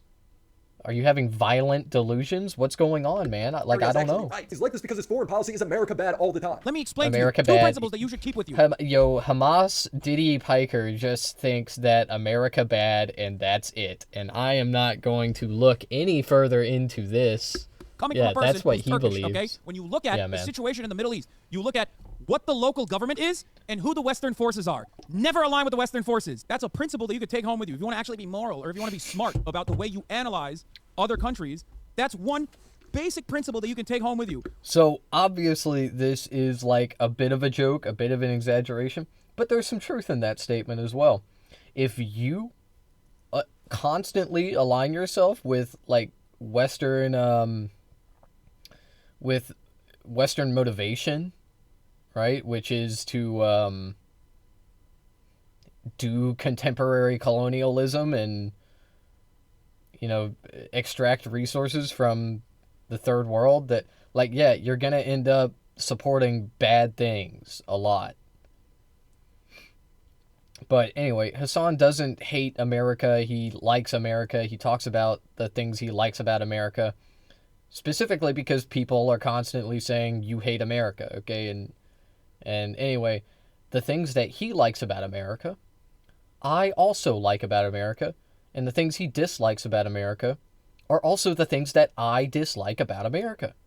And like 60,000 other people agree with me. And we're all in agreement. Okay, that's pretty much it. Okay, that's my whole thing. Okay.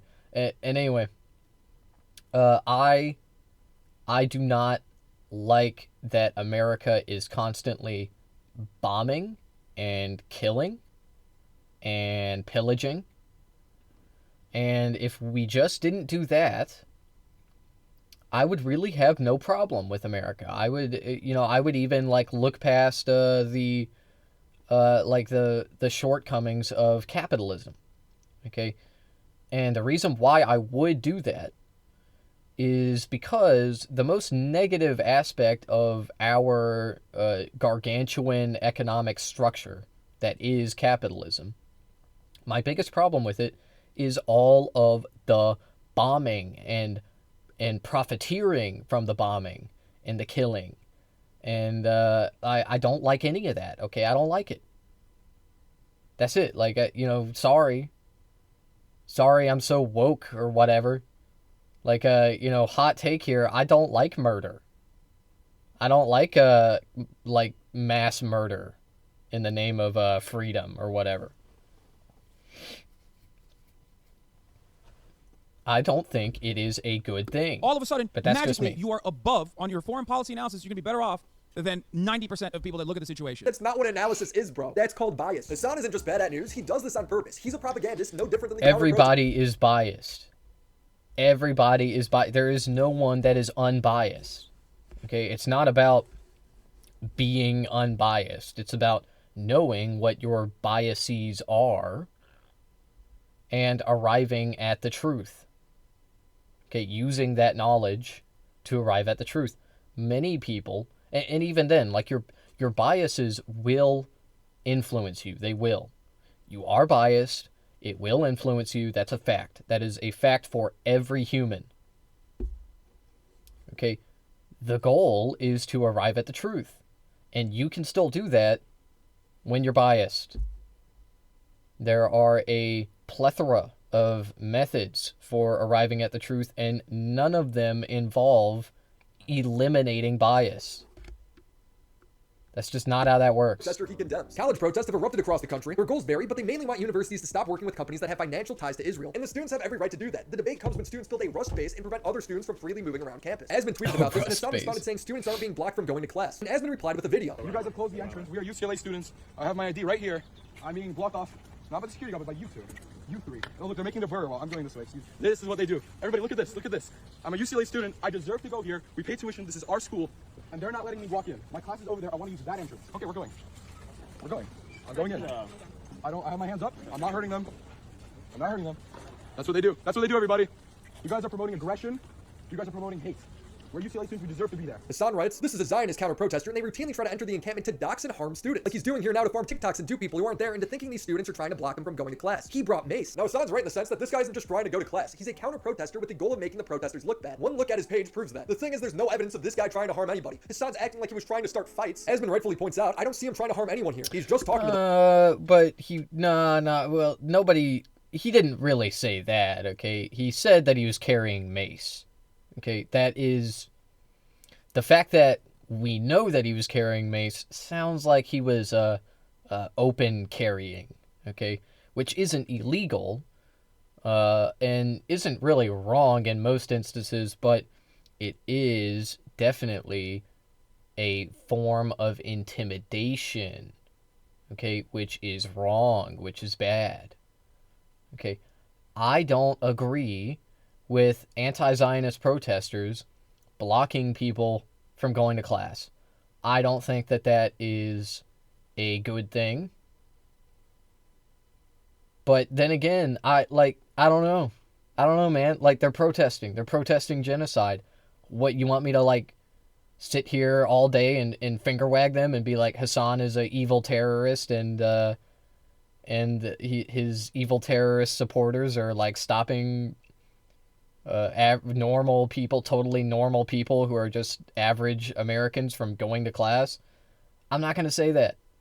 Okay? I'm not going to say that shit. I never am. I'm always going to look at this with the context of the political conflict in mind, which is the debate between Israel supporters and Palestine supporters. That's it. That's it. So all that is to say, like, should this person be able to go to class? Yeah. Is this person also probably farming for views? Yes. Okay, definitely. Is this person also probably intimidating the protesters as a counter-protester? I think probably. I don't think that's a stretch to say that. I don't see him trying to harm anyone here. Yeah, I mean, like, the thing is, that's true, okay? It's just that you don't have to harm anybody to intimidate them, Okay, you don't have to physically harm somebody to assault them. It's true. A lot of people don't understand this about the legal definition of assault. But the reason why we call it assault and battery is because assault and battery are two separate things. Okay, battery is actually bringing bodily harm to someone. Assault is just the expectation. And they're both wrong, and while this person didn't commit battery, flashing your mace at someone in the wrong context, that can be considered an assault. For example, there was a guy in my hometown that was arrested. Okay, why was he arrested?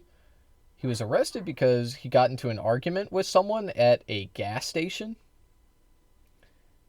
And the guy was arguing with him, wouldn't leave him alone. He was kind of intimidating him or whatever with his words. And so the guy that got arrested flashed his firearm. Okay, he lifted his shirt and he had a waist holster. And he was like, what are you going to do about it? That sort of thing. And 5 minutes later, he was driving away from the gas station, and a squad car fucking arrested him. Okay, and that shit was in the news. And it was kind of crazy to see that they actually did that to someone just for, flashing a firearm. But, that is definitionally assault. And people do get arrested for it all the time. So all that is to say is having mace with you and openly carrying it in this situation, in this context, that is definitionally assault. That's what that is. Hassan then gets flustered. And No, I was think talking it about the is. video you linked. He's been trying to enter the encampment to start fights for the past week. He's an agitator and has never been restricted from going to class. The vid you linked is cut specifically to invoke your response. So now this guy isn't just an annoying counter-protester, which was accurate. He's now trying to start fights and harm people. Hasman asks, where are the videos of him starting fights then? If I look behind the people blocking him, there aren't any encampments at all either. I'm fine to condemn the guy, but I don't see any evidence of him doing anything wrong right now. And that's true. There's absolutely zero evidence of this guy trying to harm anyone. I tweeted about it, asking for a single clip of this guy causing any harm. It doesn't exist. There's something truly poetic about Hassan getting mad at an Israeli propagandist for lying, so his solution is to then lie about him, spreading his own propaganda. They're the same person. It's beautifully ironic. Hassan gets mad at Asman, reiterating he wasn't blocked from going to class. He's blocked from entering the encampment. Asman replies, if he's a student and he can't go somewhere in the school because people are blocking him, it's wrong. They have no right or justification. Yeah, dude, they're exactly the same, because one of them is making propaganda that is pro-genocide, and the other one is making propaganda that is against genocide. I see no difference. I see no difference between these two things. And Asman is completely right. If you want to make a guy like this look bad, let him into the encampment and film him being an asshole. Me when I'm a American moderate. Which reminds me, a lot of people are unhappy with how police have handled protesters, but Hassan makes it seem like a slaughter. Instead of that, they did a show of force. They said, no, this is a fascist police state, actually. This shit is dated. This shit is dated as fuck. Oh my god. I wonder what he's saying now. We will kill you. We will pack you up. We will arrest you. All you need to do is just go out there and be a voice, and people still lose their minds. They're like, this is unhinged. We have to kill you. We have to arrest you. Someone in chat would argue that the police didn't handle the protest as poorly as most other countries. Hassan would rightfully condemn them for making such a pointless argument. It's not bad unless it's the worst thing possible. Yeah, I know. How could you be complaining? How could you be complaining about police response when German police were locking up Jews and gay people and socialists and Roma people and disabled people and putting them in concentration camps and killing them? You don't have to compare everything to the worst fucking thing that has ever happened. I completely agree with Hassan here. Something doesn't have to be the equivalent of Nazi Germany to still be considered bad. Hassan would follow this up by forgetting he ever said this and comparing everything to Nazi Germany. There's so many things that have occurred throughout history that are objectively infinitely more violent than what these students are doing that you agree with. Fighting against Nazi Germany. Obviously, a ton of violence occurred there, and it was perfectly righteous and perfectly just. Ben Shapiro thinks two-parent households would solve a lot of problems in society. Nazi Germany. He's a fascist. Him bringing up Nazi Germany as a moral regression. Wait. We just kind of skipped over that last clip. What was he saying there? Nazi Germany. There's so many things that have occurred throughout history that are objectively infinitely more violent than what these students are doing that you agree with. Fighting against Nazi Germany. Obviously, a ton of violence occurred there, and it was okay, yeah. So he's saying that something is wrong on the merit of it is violent. Okay, saying that something is wrong because it is violent is illogical. Because in World War II, there was we instigated so much violence in World War II.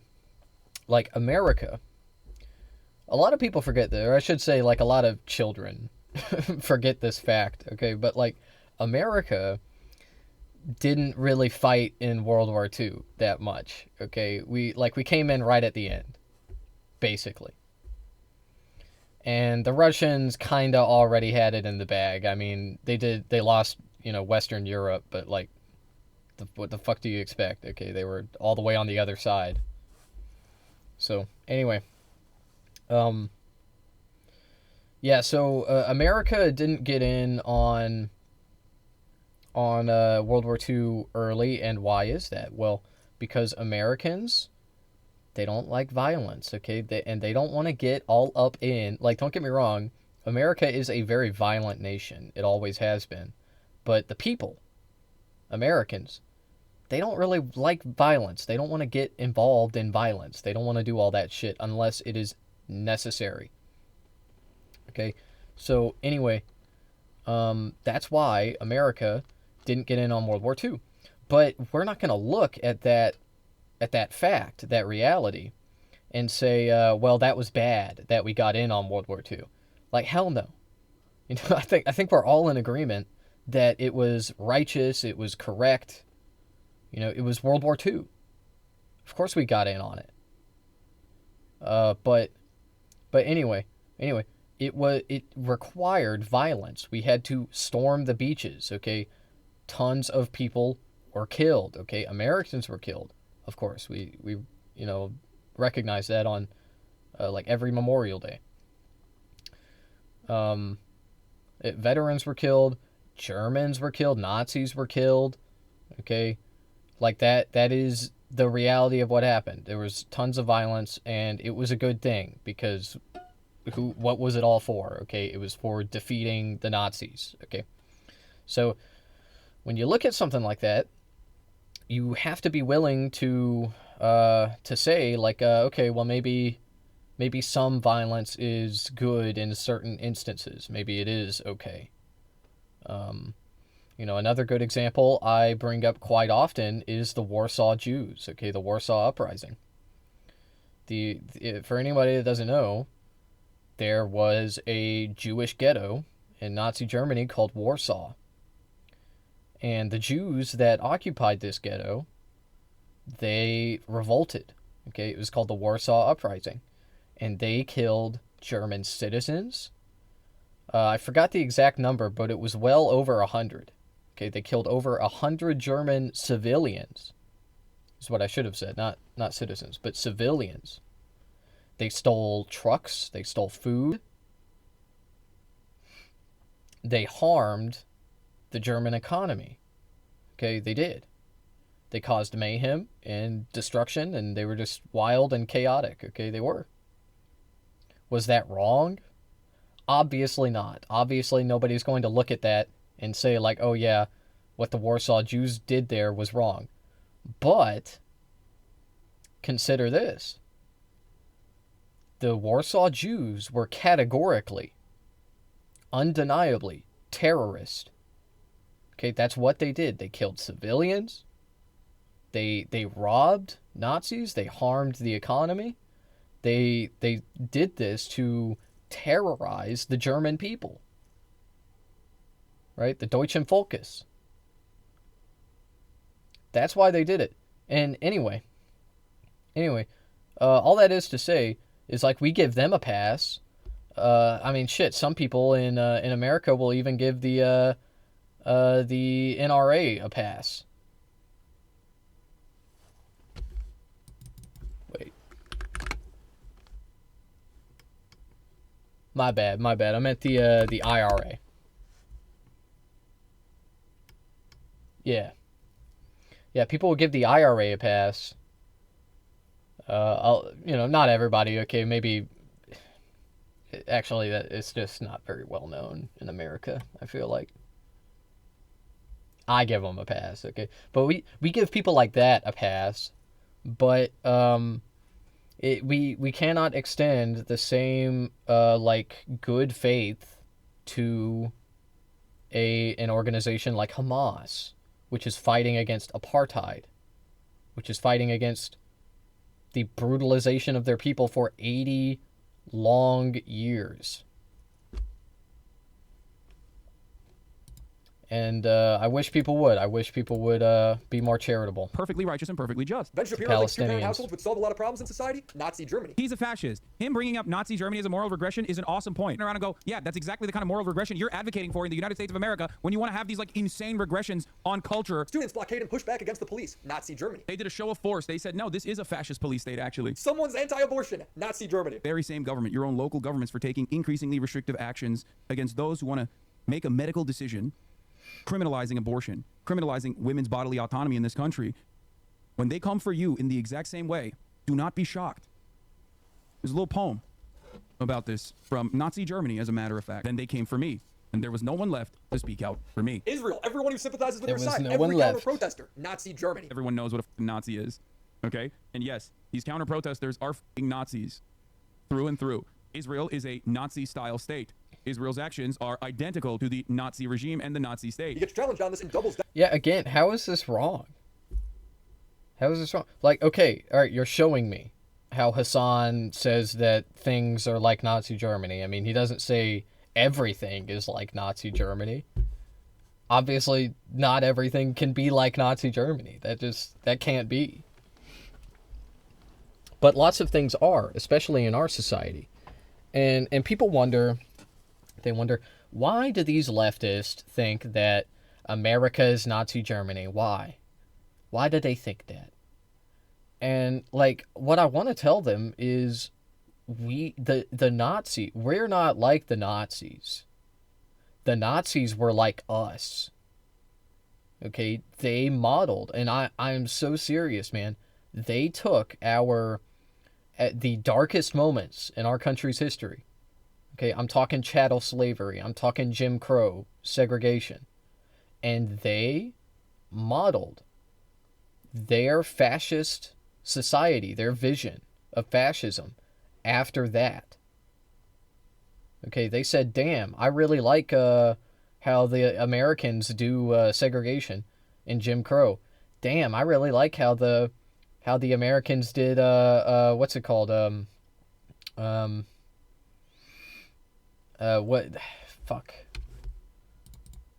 forgot what the fucking pseudoscience is called. In Germany, they call it, or in Nazi Germany, I mean, they called it eugenics. In America, they called it something that started with a P. I always think of paleontology, but I know paleontology is like a legitimate science, and it has nothing to do with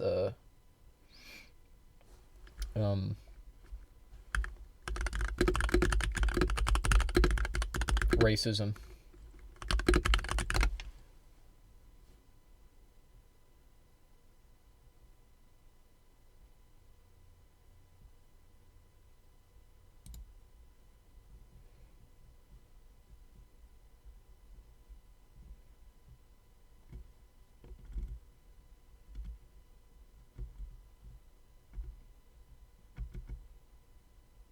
Phrenology, that was it. My bad.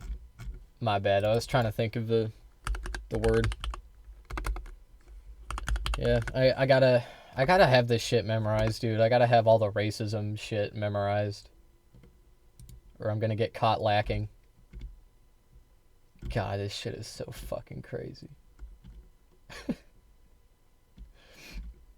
Yeah. Anyway, let's keep going. Everything does need to be Nazi Germany. Identical is crazy. Is it? Is it though? Fascism is the underpinning ideological movement that the Zionist ideology represents. Same as the Nazis. Yeah. Is it that crazy? Is it that crazy? Think about that. Is it? This ain't 2007 no more. Dude, this guy's so based. He interviewed a Houthi terrorist and promoted himself the entire time as doing real journalism. I DM'd him. Bro, are we about to have a Houthi rebel on stream? Yes, brother. What do you mean? Of course I'm about to have a... I'm a journalist, okay? This is journalism. Dude, this is fire. This is exciting. I'm excited. Doing a little bit of real journalism, you know what I mean? Finally. I agree with Assam. This would be actual journalism. But the criticism comes from you not asking any real questions. He just wanted to be friends with this guy, asking him about One Piece. Does he know what One Piece is? One Piece, like, is that an organization? No, One Piece is an anime. Lofi? Yeah, he said he's been watching it since he was a kid. No way! Yeah. That's sick. Got him. Yes, that's fire. Yo, I cannot believe Hassan did He then this. says him and his entire community That's support so what the evil. Houthi are doing, which is attacking commercial vessels. We think the Houthis, Ansar Allah, is doing. Really? Who owns those vessels? Why are they doing that? Why are they doing that? Hassan runs out of anime questions to ask this guy immediately. They don't have any. They don't have any like he doesn't have any time to watch fucking anime and shit. So I don't know. I don't know what else to ask about. How about something relevant? That would be cool. So a viewer suggests a real question, and Hassan shoots him down. So I've already been over this. I've already talked about this multiple times, although it's been a while. Okay, because this like Houthi pirate thing, it really fucking took off. But I'm just gonna quickly go over what happened and why people were like making a fuss about it, and why people are still talking about it to this day, including one of my commenters, I believe, if I'm not mistaken. One of them brought it up. Anyway, Hassan interviewed a kid. I believe his name was Al Haddad. Right, that's the name of the kid in the top left there.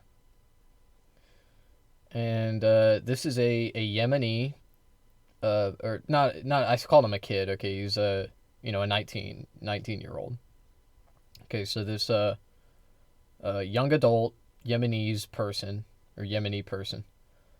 went on Hassan's stream, and they kind of had a casual conversation, pretty lighthearted.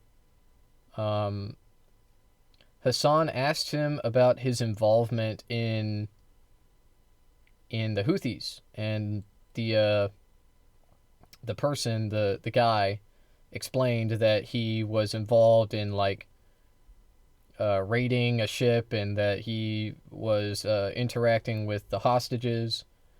And while the second part could be true, the guy just wasn't on a raid. Okay, he didn't actually go on a ship and do all that. And we know this because his last name is Al Haddad. Al Haddad is a Sunni name, okay? And you cannot be in the Houthis if you are a Sunni Muslim. That's how it works, okay? Now, anyway, despite this reality, a lot of people claim that this was a Houthi pirate, that he was, like, most of what they talked about wasn't even about, like, pirating and being a pirate. It was mostly stupid shit like this, and Hassan was trying to humanize him, and that is the core of this issue, okay? People had a real problem with Hassan humanizing a alleged Houthi pirate. A self-identifying Houthi pirate. And the reason why they don't like this is because they are terrorists. Because they are terrorists, and I am not going to look any further into this, okay? That's it, dude. Like, it doesn't matter.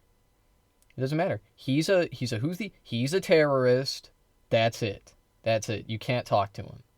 Okay? It's stupid, but that's just the way it is, dog. And anyway, I don't have a problem with anybody interviewing terrorists.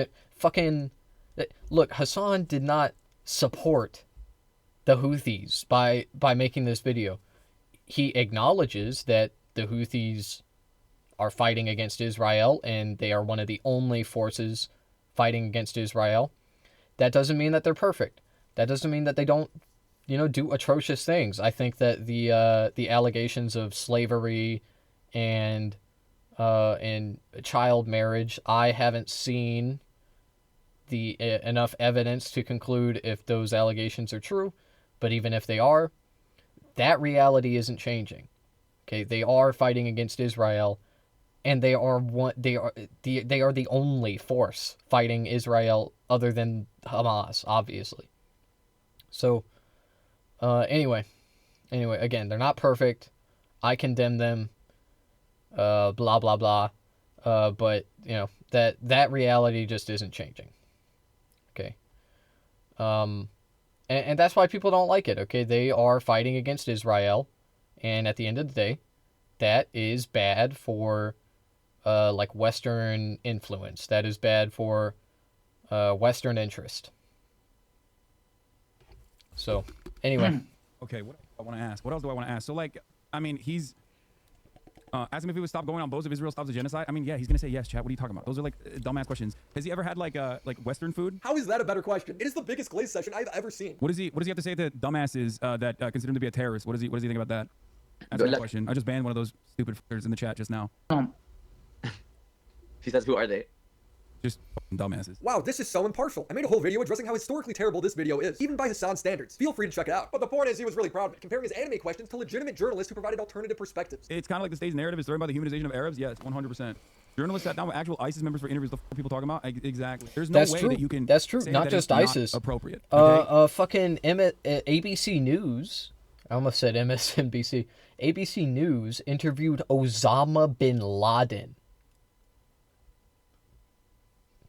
Is MSNBC News pro Al Qaeda? Do they support Osama bin Laden? Do they support Al Qaeda? I don't think so.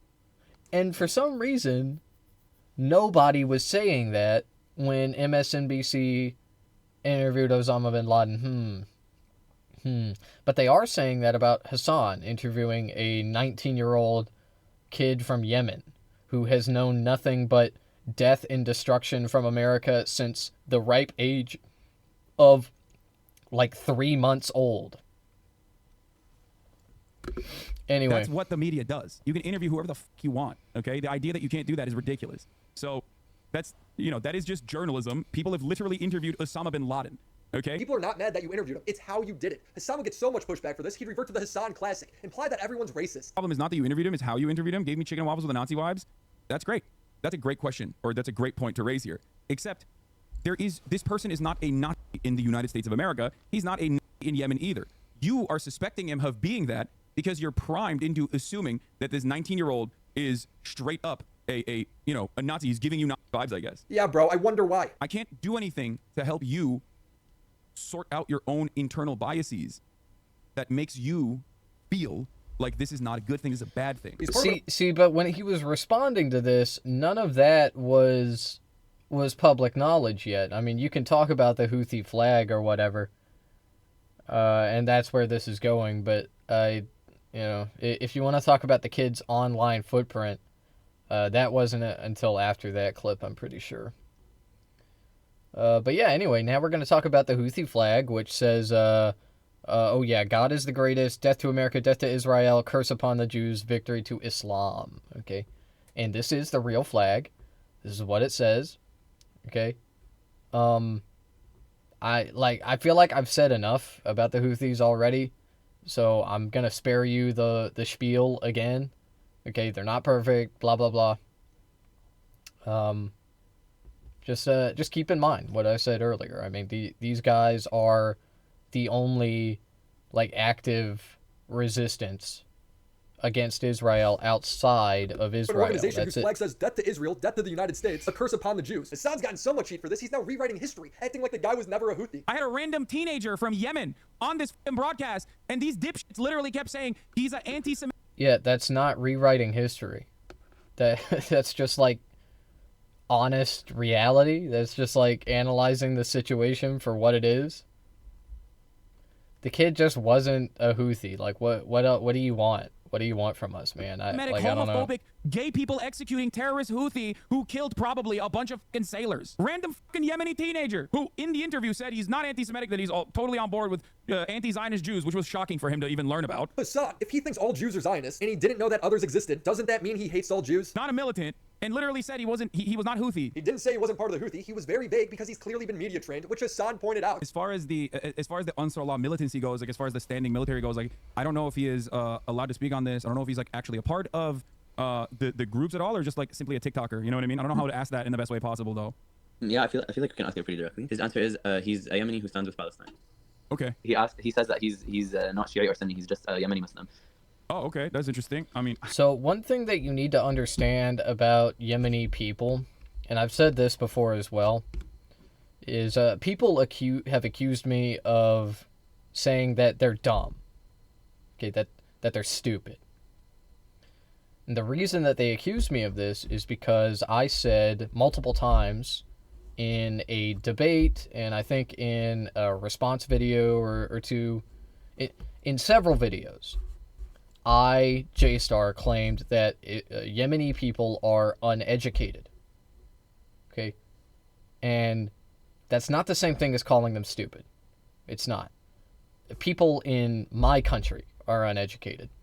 Particularly, people in the southeastern United States are uneducated, which is where I live.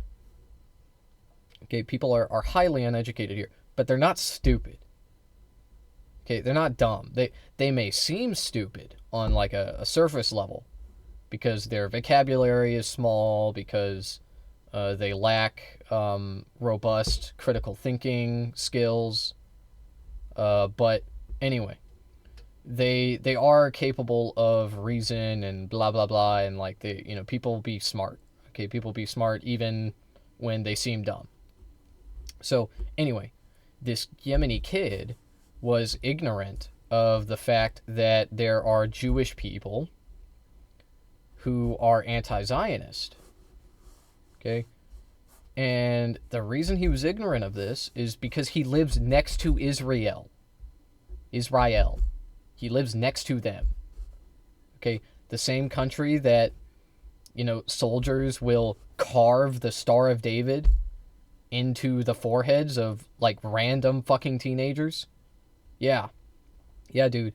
Like, it is, what I'm saying is, it is not acceptable, but it is understandable that people, especially young people, from the most uneducated planet, or the most uneducated country on the planet, which is not an exaggeration, by the way, it's understandable that they harbor some bigoted beliefs about Jewish people. Okay? There are no normal Jews around them. Like in America, your neighbor is Jewish. Your friend is Jewish. Your coworker is Jewish. It's not like that there. Okay? And we can talk about why that is. Spoiler alert, it's Israel's fault. But that's the reality. So, forgive me for being somewhat tolerant of someone's bigotry. God forbid I do that for a Muslim. Okay, I should only do that for white people, of course. Only racist white people I should be tolerant of. I don't know. I feel like he's very media trained, surprisingly. But, okay. It's not surprising at all because he's not some random Yemeni teenager. A viewer pointed out that Hassan marketed it as talking to a Houthi. Didn't you brand it as him being a Houthi interview, though? Brother, I didn't know anything about him. Okay? And that is the reason why I asked them questions in that process. But many people did not actually watch the interview, and they simply made assertions. Bro, you need to watch your own interview. I didn't know it was possible to rewrite your own history after only 2 months. This has to be a new record. George Orwell would be impressed. Shut your fucking mouth, you're just really fucking dense. If you hate me while you talking, you don't make no fucking sense. Hassan's community is so insane that they're even sick of him. They go after him for these smallest things. I'm sorry, I forgot to say, you need to stop drinking Coke Zero on stream. Why? Boycott. Wait, is it? You're preaching pro-Palestine and you're drinking this boycott, so please, Hassan, at least pretend, do it off stream. Please, Okay, I'll put it in. She's like, please, just pretend to care, Hassan. And he's like, sure, that's my whole grift. Is Pepsi okay? No. No soda. I didn't know it was like that. I'm trying to stop it. Dr. Pepper. You hosted him in his home and I watched him on stream drink Coke Zero. Yeah, It's your house, you get to say no. Hassan's annoyed here, but he created this. A good example of how is a guy in his community was complaining about getting bullied at school. So look, okay, I think the boycott is great. I think we should do the boycott. I think that Hassan should not drink Cokes on stream, okay? I think that. I agree with it. But that's just like not an egregious offense, okay? It just isn't, okay? I'm sorry. I drank a Mountain Dew on stream. Does that mean I'm not pro-Palestine? Okay, I'm sorry. I'm sorry I drank the Baja Blast on stream, okay? My bad. My bad. I guess I just hate Palestinians now. Because I drank a Baja fucking Blast. I don't know, man. It doesn't matter. It just doesn't fucking matter. Not really. Okay, we're looking at the big picture here. let's not get caught up in the Coke Zero, in the Coke Zero controversy. Okay, also, don't fucking drink those drinks anyway, those zero sugar drinks. They have fucking aspartame and just like, I don't know how people drink that shit. I mean, I understand the zero sugar, actually. I don't understand the diet. Like, because it just tastes like shit. Like, Diet Coke tastes like garbage. It tastes like garbage juice at the bottom of the trash can. It's so bad. It's so bad. I don't know how people drink it. I really, really don't understand. Aspartame, it's not good. It's not got, none of the artificial sweeteners are good. Just drink it with no sweetener. Like, I respect that a lot more, okay? I drink sugar, I drink coffee without sugar sometimes, from time to time. It's not that bad. Anyway, said, we need a better let's slur keep against going. white people because cracker doesn't hit hard enough. And Miles replies, damn, so I guess me growing up in my shitty poor neighborhood / family and experiencing people f***ing with me for being white for a lot of years and getting jumped multiple times means nothing. Great. Hassan replies, anti-white racism is entirely victimhood seeking. It's like how Zion is crying that people are mad at them for defending Israel's actions. It's perceived victimhood, no different than... No, man. Okay. So I do want to talk about white racism. I don't think I've talked about this enough, actually, and like I want to talk about it because I have some opinions about anti-white racism. Okay? And I just want to make one thing clear. I think that anti-white racism is real, sort of. But there's an important distinction between anti-white racism and anti-black racism, which is institutional violence. Okay? White people, on average, we're talking about statistically here, white people experience less institutional racism. Okay? They are incarcerated at a far lower rate. They are imprisoned at a far lower rate. When they are convicted, they often get lighter sentences on average. On average, white people for the same crimes get lighter sentences.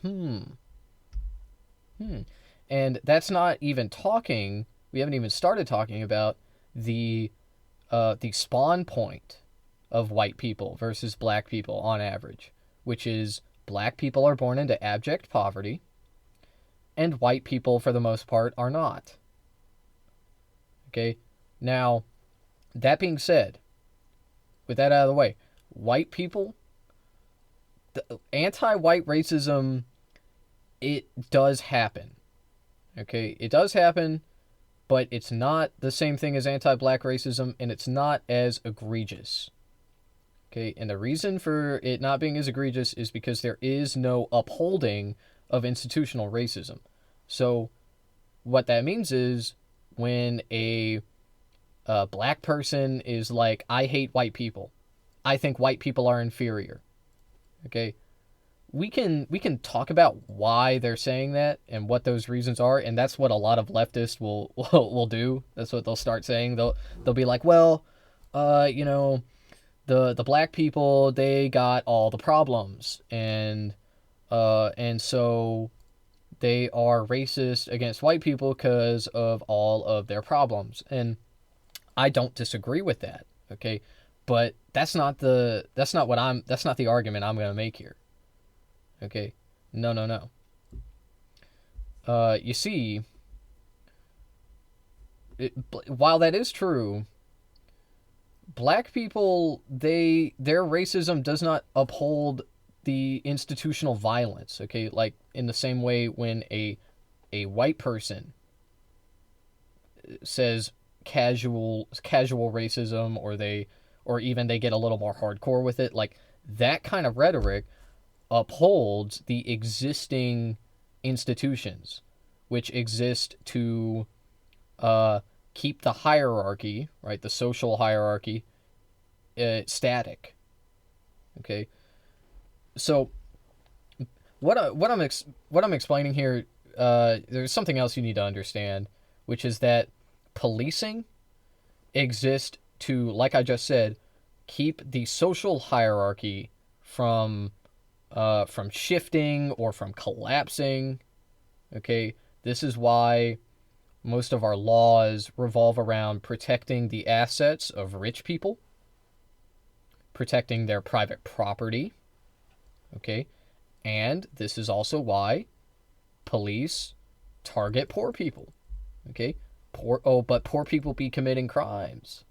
Yeah, well, you know, white-collar criminals exist too, and they get, like, cushier sentences, and they go to lower security prisons. Interesting. Anyway, what the narrative I'm spinning here is that cops, their jobs exist to keep things the same, keep the hierarchy the same, keep black people oppressed, keep, you know, white people in their positions of power. And this is just a natural consequence of that. You know, that's it. Like the anti-white racism is a consequence of that. Okay? But it doesn't harm white people in the same way that anti-black racism harms black people. But something else that, you know, is kind of a side note to all of that is that anti-black racism harms white people as well. Okay? White supremacy harms white people. Because, and this is the like conclusion, this is the, you know, the point I really wanted to get to. It's because white people are also victims of capitalism. Okay? White people are also exploited. White people are poor. Okay? Most poor people in this country are white. Even though white people are statistically less poor, okay, they are impoverished at a lower rate compared to black people, there are just so many more white people that white people make up a majority of the impoverished. So anyway, so what this means is a lot of these poor white people, they hear this rhetoric about anti-black racism. They hear the rhetoric like about how racism is rampant and black people are victimized in our society, and they think like, well, in my lived experience, I'm a victim of all these things, but nobody's talking about it because I'm white. And that's why we have to communicate this to these people. We have to message this to the poor whites. We have to tell them, like, and this is why economic populism is so fucking good, and it's why it works. Okay, it works every fucking time. Because at the end of the day, the poor white people, they don't give a fuck about racism. They think it's not real. Because you know, I'm not saying they all think that, okay, but like, they know their own lived experience, and they're thinking, well, I'm poor, I'm white, and you're telling me that we live in a white supremacy society?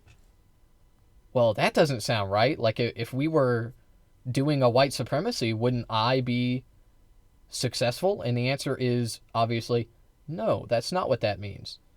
But that's just like not what it doesn't make sense to them. Okay, it doesn't make sense. They're like, what do you mean we live in white supremacy? I'm white and I'm not Mr. Supremacy. What's going on? You know, and it's like, that's why we have to communicate like these ideas of economic populism. Okay, you are being harmed by the system even though you're white, and even though we live in a white supremacy system. Okay, and this will in turn help black people as well. Okay, black people in the same situations. And I'm not saying that we shouldn't talk about black issues. We shouldn't talk about how to help black people or people of color in general.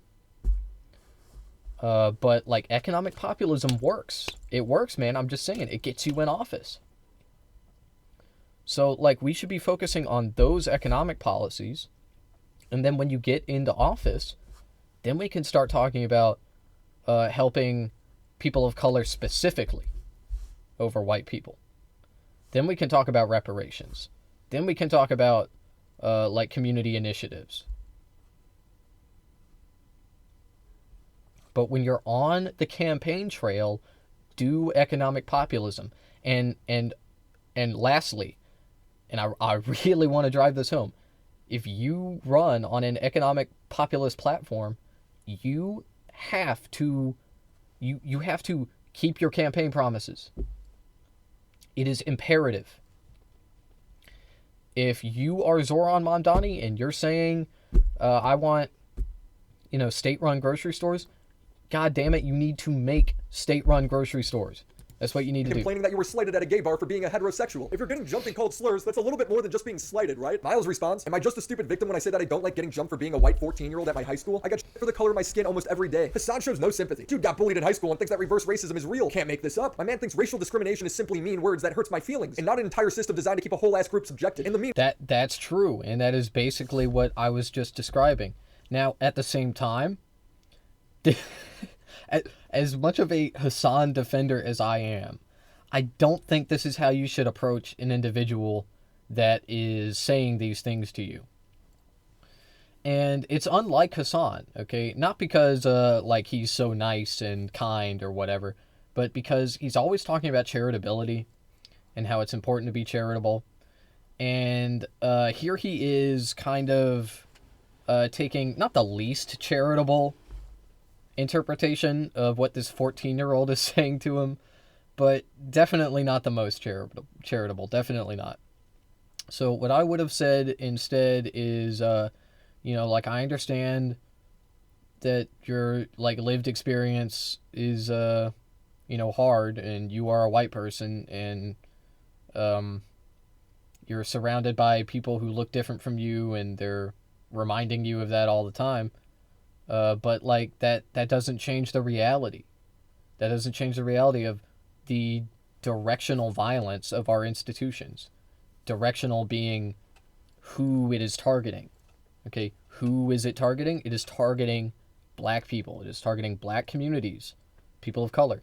Like, no matter how much white racism you experience, that reality isn't changing.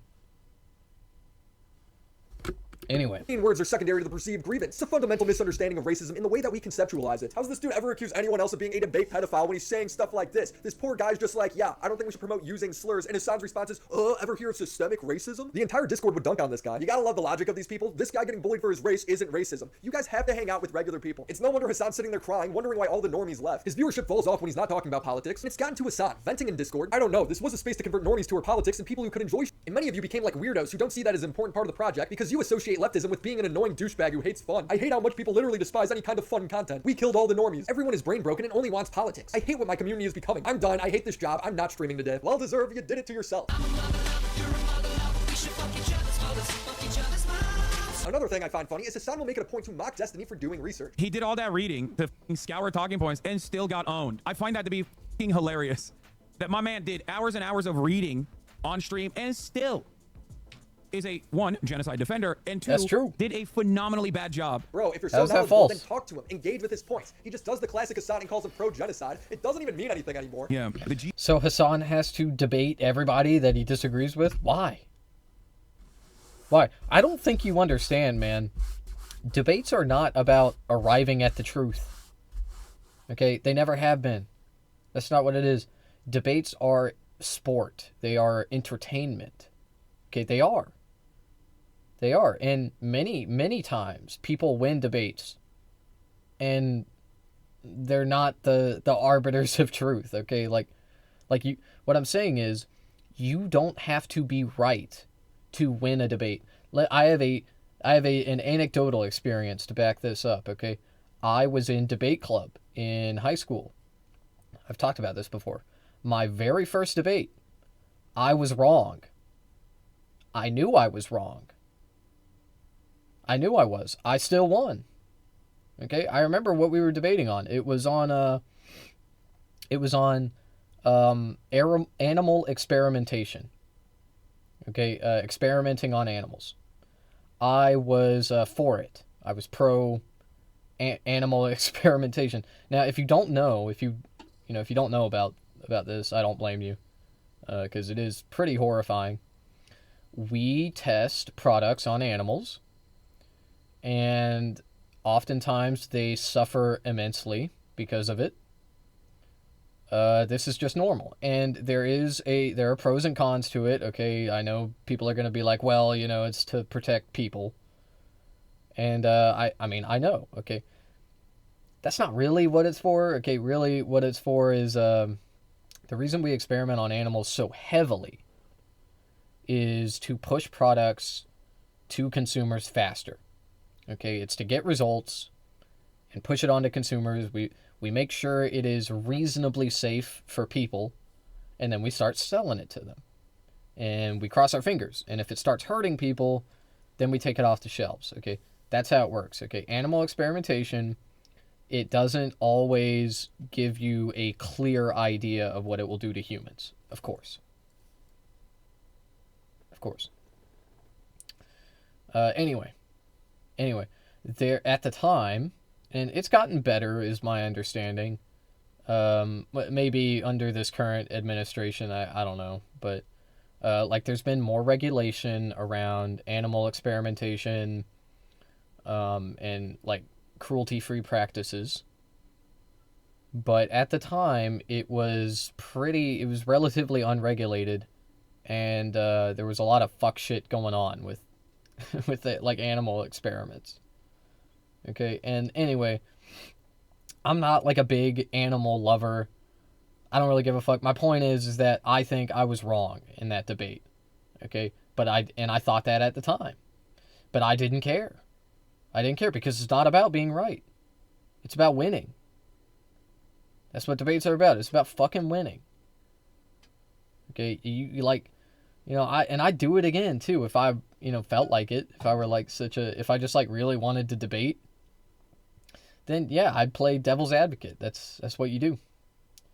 And I don't mind debating people. I'm pretty proficient at it. I would debate anyone about any topic of my choosing, and probably most topics in general that we disagree on. But, you know, I'm just not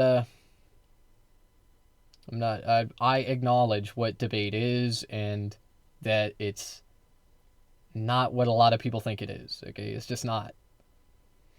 It's not about arriving at the truth. So like when you say Hassan is afraid of debating Destiny, it sounds like, oh, well, he's afraid of being wrong, and he's afraid of losing because he's wrong.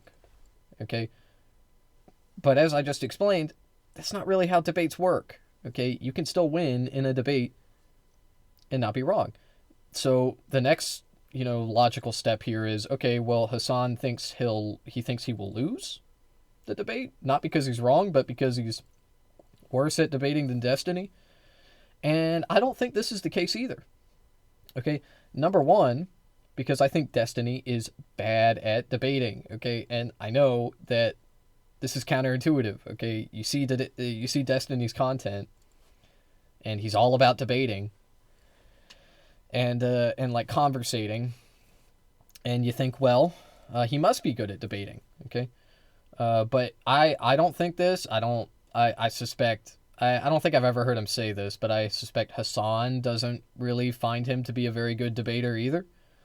Okay, well, if that's true, then why doesn't Hassan want to debate Destiny? And that brings me to my final point, which is the actual reason he doesn't want to debate Destiny is because he doesn't want to platform him.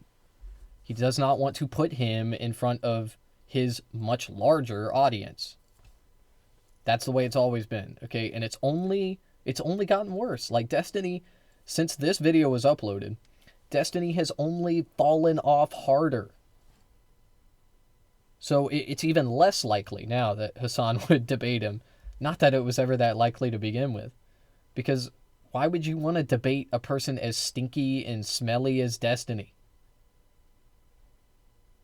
With that small of an audience. I mean, don't get me wrong, Destiny has a pretty big audience, even when you put it next to Hassan's audience. You know, he's got a lot of viewers that, again, not as many, but like still. Yeah. But anyway, that that brings me to my second final point, my final point, which is that Destiny's community isn't really one that Hassan has an incentive to speak to, okay? Because you have to understand, when we're talking about debating between two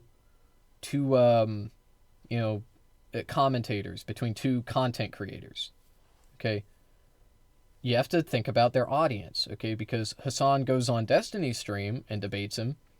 Hassan is talking to Destiny's audience. He's trying to communicate with them like, hey, like I'm not what this guy says I am. I'm not a evil terrorist supporter. Come over to my side. And Destiny is, doing the same thing, but for Hassan's community. And the problem with this is that Destiny's community is insane and delusional. And that's a fact. And it's only gotten worse. Okay, yet another aspect of Destiny that has only gotten worse over the past year. Okay, especially over the past year, but also just generally over the past, 10 years. So, there's literally no benefit to Hassan going on Destiny. He's not going to get new viewers out of it. He's not going to convince anyone. And at best, he'll just beat Destiny and, make him look kind of stupid. Okay, but it does nothing. It has no effect. It brings no one to his side. It brings nothing. Okay, that's it. So, that's why he won't debate him. That's why he would debate somebody like Andrew Tate. If you remember, he debated Andrew Tate, and I suspect he debated Andrew Tate for two simple reasons that I was just talking about, okay? Which is, number one, Andrew Tate has a particular kind of audience, okay, young men, an audience that Hassan's message is more likely to resonate with, okay? Malleable young men who are lost, who feel inadequate, who are watching Andrew Tate to kind of mold themselves into something better. Okay, and that is a demographic that Hassan has targeted multiple times throughout his career, in his rhetoric and his, in his debates. So, it's that fact, number one, and number two. And he knew Andrew Tate was a dumb fuck that knows nothing about anything and that he was going to steamroll him. And that's exactly what he did. Okay, that, if you go back and watch that debate, Andrew Tate got fucking demolished. And I remember people at the time were it was kind of an even match, they really butted heads, but who's to say who came out as the winner? And it's dude, did you fucking what? Hassan caught him slipping so many fucking times. It was crazy. Okay, it was crazy. And the main clip out of that was the female drivers thing. And it's just what? He had nothing to say to that. That's why that clip went viral. It's because he made Andrew Tate look weak. He made him look stupid. And that was the point. Because that's what debates are. Okay, so anyway, I'm gonna stop yapping. I'll keep playing it. God damn, we're 2.5 hours into this shit. They love it so much. Ooh. The funniest part about this is that if Destiny wasn't a pro-genocide streamer, they would literally not be either. That's how easily manipulated they are. That's the funniest part. I promise you, if tomorrow he just decided, yeah, this Israel shit has actually gone too far, I'm actually anti-Israel now, 95%. The rest of the community, the diehards, would absolutely turn around and start advocating for the argument in the opposite direction because they don't have a dog in the fight. They don't have a stake in the fight. They just fucking shit up. Bro, you don't have a dog in this fight. He acts like he lives in Gaza and is less privileged than anyone else giving their opinion in the West. You're not. Someone asked why Hassan doesn't just try to convince people instead of demonizing them, and Hassan's brain just melts. You need to be trying to convince these people of the right thing instead of ostracizing them. Man, suck my fucking dick, dumb fuck. These people are fucking brain broken. You don't know what the fuck you're talking about. Jesus Christ. Hassan can't engage with any of Destiny's points. He refuses to debate him on peers, so now he's reverted to Leafy-style insults. Wow, you're so old. He's 40 years old, pushing 40. How old is this guy again? 35, 40? That's what happens when you're a fucking whole-ass 40-year-old. I swear to God, this guy's a net negative to the Palestinian cause. In the past, I criticized Hassan for laughing at a cop for getting shot. Oh, fuck out. Fuck out. Are you okay? Are you okay?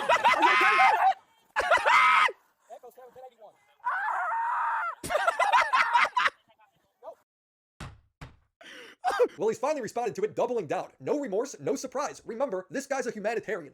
Watch out! Are you okay? Oh, God. Are you Still good. Still good.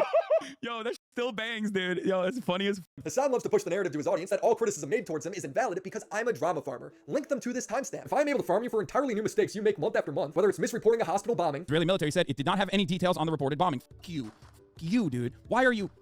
It's ridiculous. Like, oh, Hamas run health ministry. Well, you know how they are. You know how those dirty Arabs are. They lie all the time. You know what I mean? They're probably lying again. Acting like a JDAMS expert. So that is a JDAM called on. Do you think that that seems similar? You have no evidence. Stop concluding. What is this? What am I looking at? What am I looking at with my own two eyes? What are you looking at? I have no evidence. Don't believe your fuck. What do you mean? Does that strike you as a fucking misfire? Framing a kid who was complicit in a stabbing as someone who was randomly kidnapped. 13-year-old is innocent, man. Fucking ridiculous. But if you just take 2 seconds and Google his name, you'll see that he was running around holding knives with his 15-year-old cousin. His cousin stabbed a 13-year-old Israeli boy and another 21-year-old, glorifying Houthi terrorists by saying they're just like anime pirates. We think the Houthis, Ansar Allah, is doing what Luffy would do. You should tell him that. Reading tweets is factual-based news, and then when the full story comes out, he gets mad, discrediting it based on nothing. He's done this for years. In every video I made on him, there's something new. Him crying about getting farmed is a massive self-report. The fact that this many videos is even possible to make on him is embarrassing. At the end of the day, it doesn't really feel like I'm farming him at all. It feels like I'm picking necessary weeds. These criticisms have nothing to do with politics and everything to do with principle. You see, it doesn't matter if you're a libtard or a repubtard, because we could all come together in knowing that Hassan is just a retard. Thank you for coming to my TED Talk. Subscribe to the channel, and remember to check out Aura. Shout out to the homies over on Patreon, Phoebes, Crimson Glass, Riveter, Christina Vina, Mac Monkey, Drinko, Beck.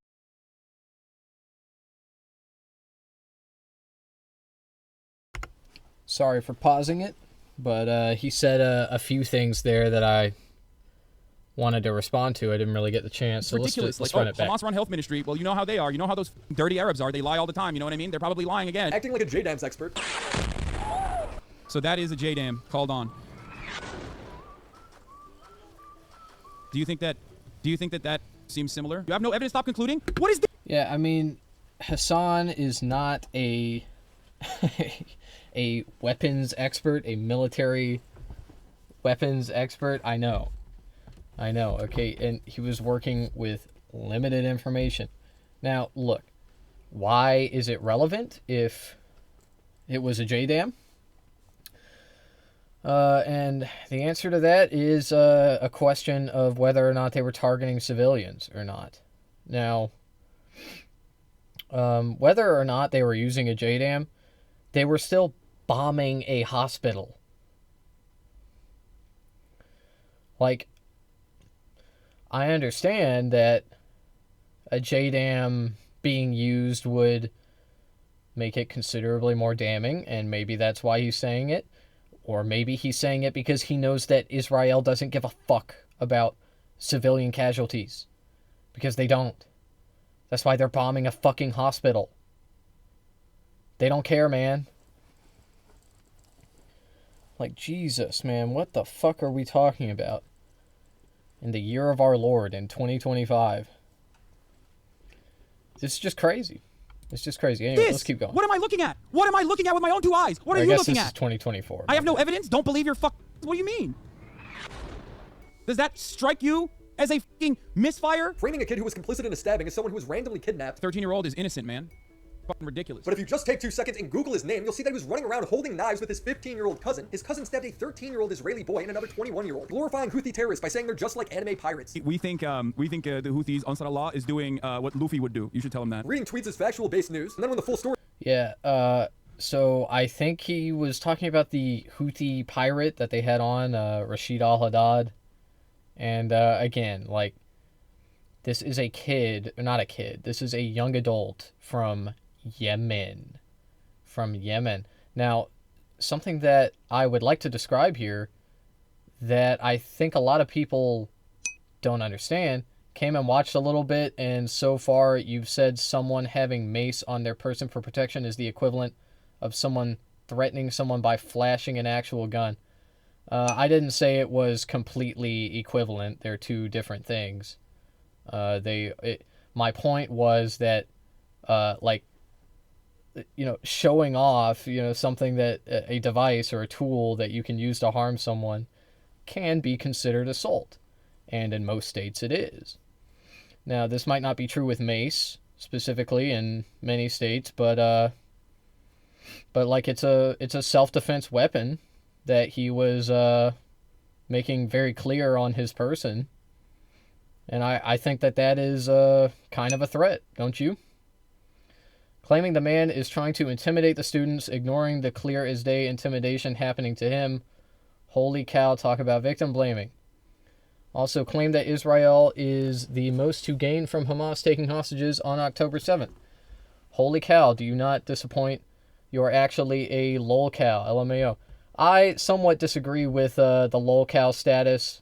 I think that that would be a path that I could go down career-wise when it comes to YouTubing and streaming. That's not the path I'm trying to take. But who knows? I mean, maybe I could find success doing that. I don't know. All it really takes is doing embarrassing things, saying things that you can get clip chimped for, like controversial statements. Anyway, I do understand that that student was potentially being intimidated and was like being blocked from going to class, or at least one path to his class. But I don't really think that means that like the rhetoric or the agenda that he's pushing is valid. Okay, like I don't care if pro-Palestine protesters are mean to you. Does that mean you're right and they're wrong about Palestine, Israel? No, man. Then you claim Hassan's not rewriting history, even though later a fan of his pointed out the fact that he himself said he was a Houthi terrorist, which is true. No, the person is not a Houthi terrorist. Hassan never said matter-of-factly that he was definitely a Houthi. He just said that it was possibly a Houthi pirate. He also like kind of took him on his word when he was interviewing him. So the kid said he was a Houthi, and Hassan kind of went along with it during the interview, but like within I think a couple days after the interview, it was found that the kid was not a Houthi. And I think it might have been the next day. You can find the clip where himself says he's about to interview a Houthi terrorist. He didn't say terrorist. I don't think he said Houthi. When you see the clip that proves you wrong, just stay silent and let it play. I have been commentating over this video for the last 2.5 hours, and now it's over, so you're a little late on telling me to stay silent.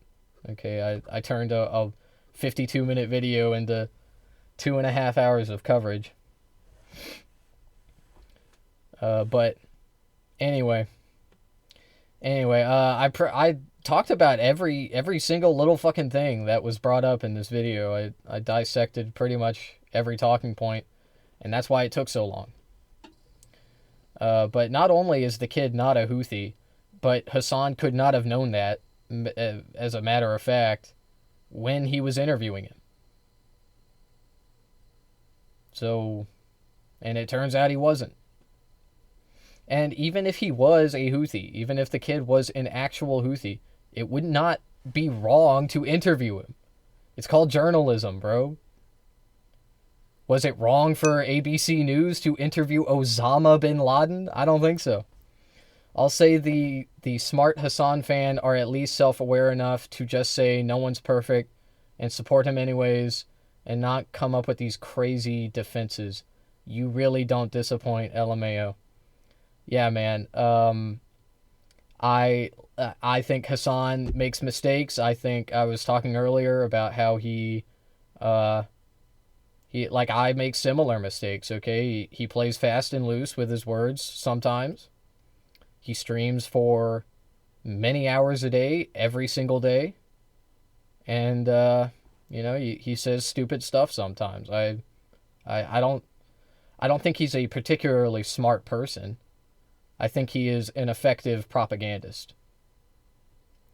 And anyway, the substance of his propaganda isn't lost on me. I don't write him off as a terrorist because he people call him fucking Hamas Diddy Piker or whatever.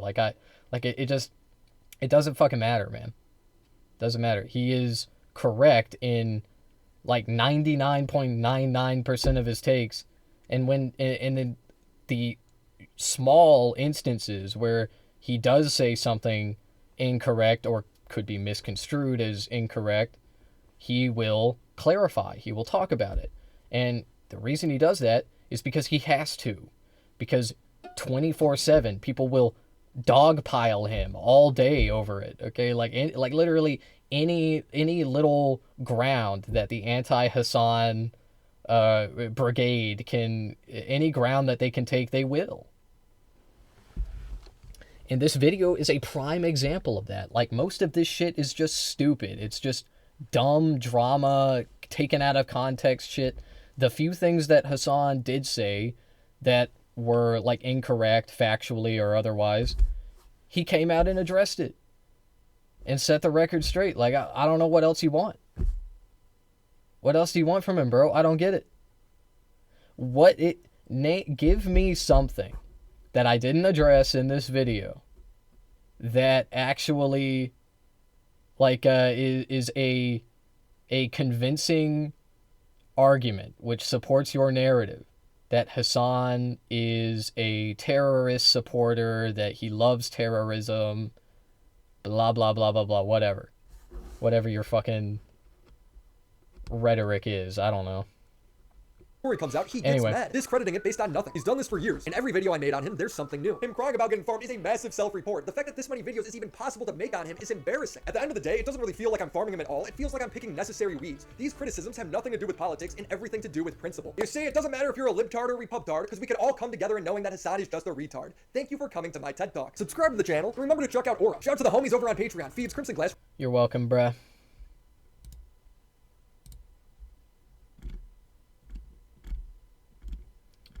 You are so welcome. Anyway, I wanted to react to a... Okay, so Fortnite is currently down for scheduled maintenance, but coincidentally, it should be back up in about 20 minutes. Okay, now I could play another video game in the meantime, but since I didn't switch the category, I figured, why not watch this video? Okay, this is the newest video. I was actually wrong. I was looking at that playlist, and I believe that, okay, yeah, so he did make this video and then that video. Okay, so there were these two that we didn't watch. These are newer, I believe, than the one that we watched.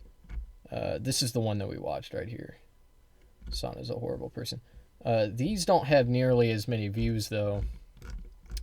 And neither does this one. But this one did get 200K in 2 weeks, which statistically is much better than the two-parter from 11 months ago. Okay, so like, this latest video is kind of popping off. Anyway, let's watch it. I already watched the stupid. I already watched the first minute 40 seconds, but anyway, I'll replay it. Okay. Lately is he's been accused of shocking his dog because she stood up. It's the same reason as to why America, Kaya, please just fucking go. Okay, so as funny as these memes are, and I'm willing to admit that they are pretty funny. Okay, the Hassan shocking his dog memes are a lot of them are creative. You know, they're funny. There's the Mortal Kombat one. That one's probably my favorite. Okay, I love that. The Emperor Palpatine. Dog Vader. And Hassan as Emperor Palpatine. Come on, that's golden. Okay, that's funny. But anyway, that being said, I did talk about this when it happened, the day that it happened, and I did, in fact, debunk it. And I think I was talking to the chatter that was telling me to watch these videos already. I already told him about this, but I'll go ahead and say it again. You know, I made that video. It still holds up, to my knowledge, even with the new developments in the dog shocking case. Yeah, I mean, I pretty much addressed everything, and also he didn't fucking shock his dog. Like, it just didn't happen. But they want to make believe that it happened, because Hassan is a evil Muslim terrorist that just loves shocking dogs. So it doesn't fucking matter. It doesn't matter what I say or think. But anyway, if you think that Hassan shocked his dog violently, then feel free to go and check out that video. I did a deep dive into it, and I looked very closely at all the evidence that was available to me at the time. And I concluded, like any reasonable person would, that Hassan doesn't have a shock collar and did not shock his dog. Okay? So, anyway, let's keep going. He was taking his frustrations with his internet provider out on her. I hate everything. I hate everything. I hate everything so much. Including the dog, apparently. And he does the classic Hassan where he calls everyone else stupid for not believing his lies. First, he says he doesn't even have a shock collar. I'm confused how did she get shocked. There's that fake? There's no way for her to be shocked. That is fake. Even though you can see him holding the remote, see the remote in frame, and then he shoves it off screen. And if you call him out on his BS, it's because you're part of the Nazi pro-Israel propaganda that's out to get him. And how Okay, yeah.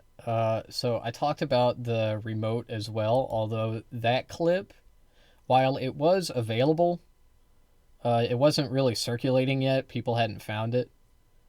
But if you... So, the thing is, and I talk about this in the video if you go back and watch it. But I wanted to, touch on this subject and remind people that So, in the video, I posit that what everybody thought was a shock collar that Hassan, took the prongs off of, was actually the vibration model of the what do they call them, I forgot the brand name. Okay, it was like education something, like dog collar educate. I can't remember. Okay, anyway. There is a discrepancy between the actual collar in the box, in the physical reality, and the the promotional pictures and renderings of the collar. Okay, so like when you go on the page and you look at the vibration collar, it actually looks different than what comes in the box. Now, how do I know this? Well, on the same page for this product, there are the pictures, the renderings, and then there's also an unboxing video that you can watch that's on the website. Okay? And if you watch the unboxing video, you will see that the collar looks exactly like the one Hassan shows on camera. And the remote. Okay, let's talk about the remote. Because the remote for the vibration collar and the remote for the shock collar look identical. Except in the rendering of the vibration collar, right? In the promotional pictures, the remote is shown to have a red silicone covering on it, like a grip. And the one that Hassan has is black. Okay, it's not red, it's black. And I was like, well, damn, like maybe, like that's not good.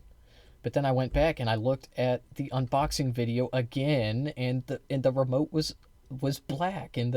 So like what I'm saying is, it's not just the collar that there's a discrepancy. It's also the remote. Okay, so like the remote in the 3D renderings is red.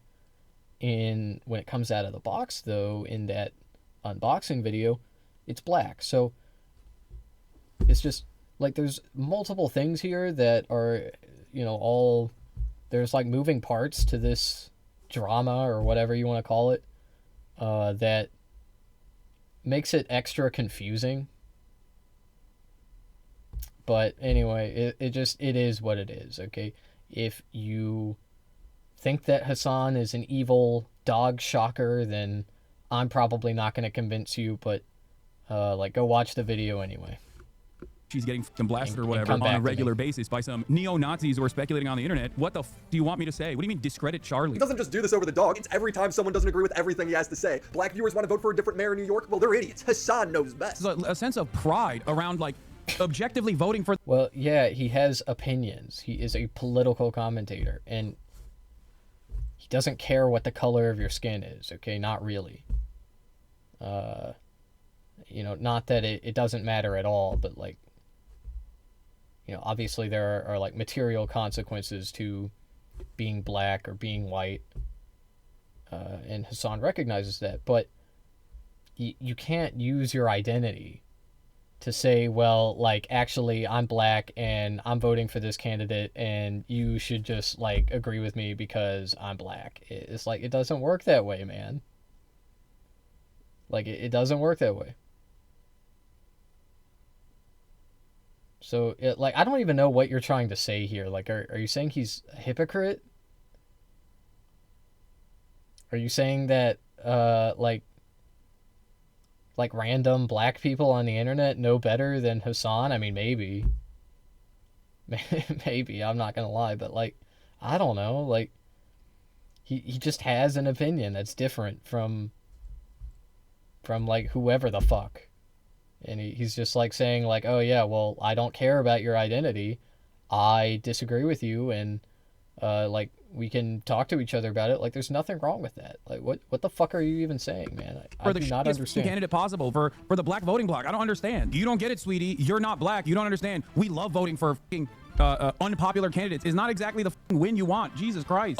Sweetie, you don't understand black people. Shut the fuck up. Black folks, you really don't want to talk about us unless it comes from voting. When is the last time you spoke about Sudan? I'm gonna fucking ether you. Any other black folk want to engage in radical activist language in this fucking chat? Suck my fucking cock. Fucking stupid, moronic, fucking rad-lib nonsense. Suck my fucking dick. Fuck you. Even when Hassan doxes Dylan Burns by watching a bad empanada video on stream, Hassan says it's a made-up lie, even though we can all see him doing it. It's on stream. It's recorded. Do you think I know who the Dylan Burns is? Yes, you said Dylan's name as you doxed him. Yeah, Dylan Burns.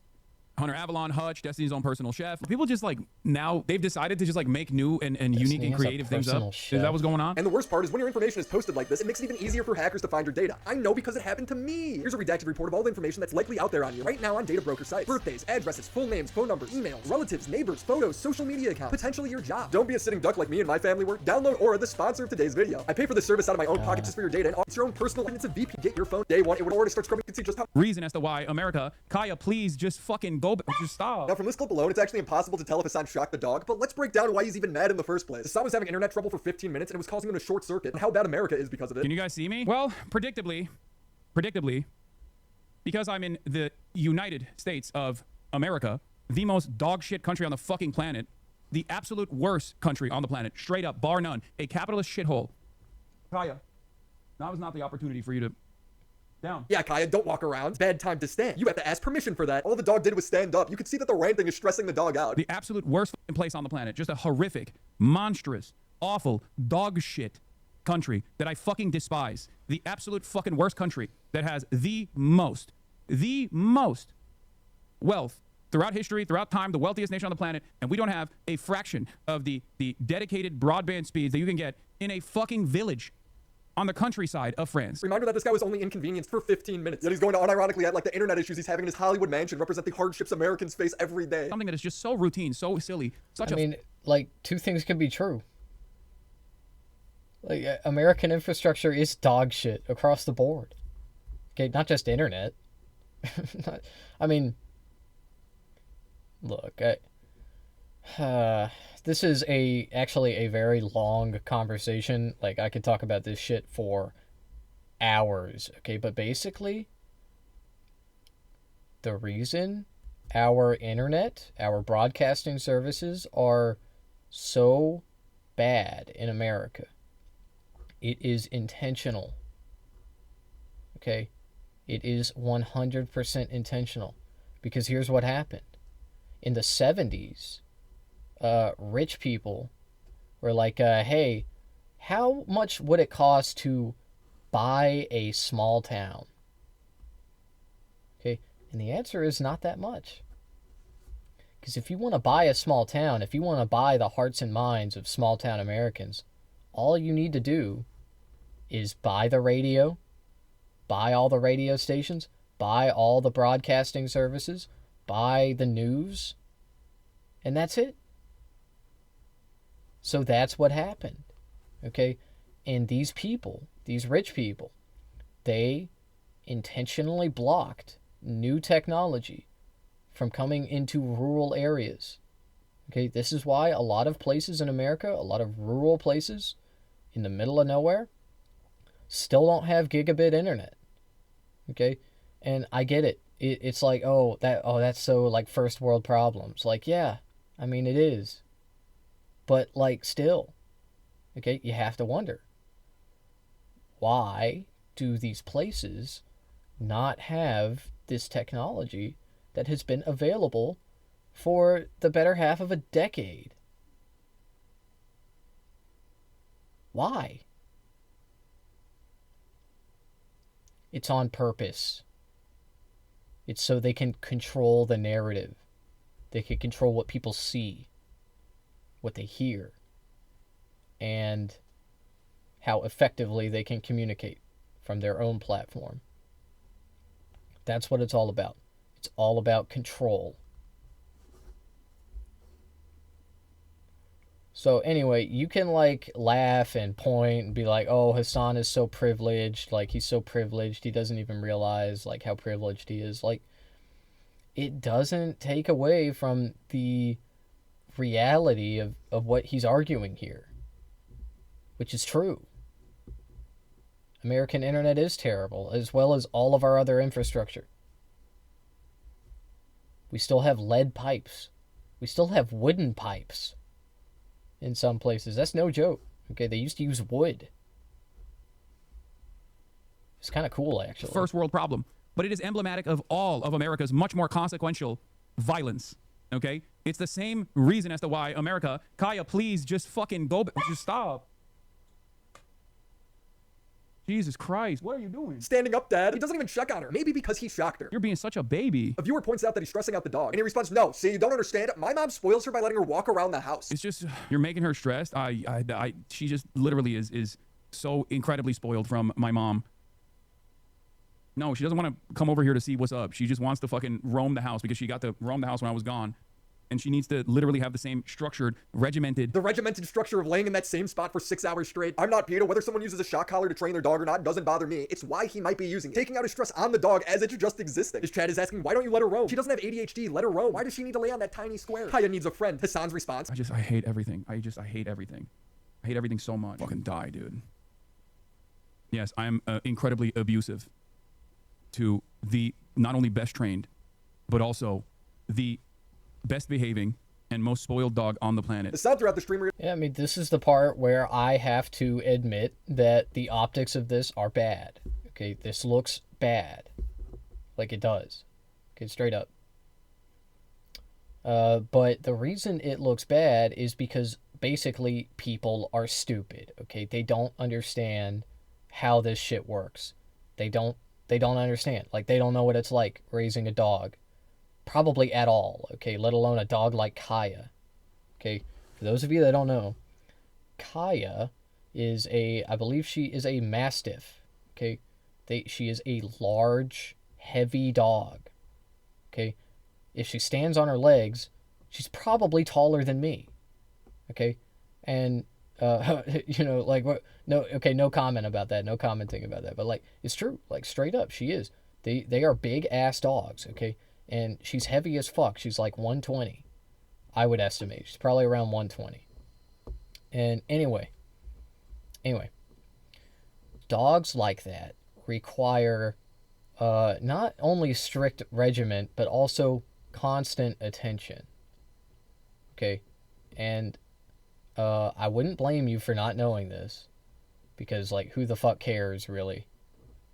But if you are hopping on the Hassan hate bandwagon because he shocks his dog or whatever, you should understand that he has a full-time, or maybe not full-time, I don't know, but he has a veterinarian that, like, you know, outlines the regiment, the schedule that Kaya should have. Now, a dog sitting still for 6 hours. That seems pretty bad, right? It's pretty bad. You know, not really. Not really. Dogs, they be laying around. They do that. Like how, the question that I think people are asking here without really asking it, is how much time should a dog spend active every day? You know, like how much time? And the answer is different for each dog, their breed, their needs. But basically, it's not terrible for a dog to sit in the same place for many hours, okay? Lots of them will do it willingly. Okay, and you might say, well, Hassan doesn't let her get up and, like, move around at all, and that's just not true. Okay, she gets up and moves around all the time. I think that the reason he made her sit here is because he had just gotten back from a trip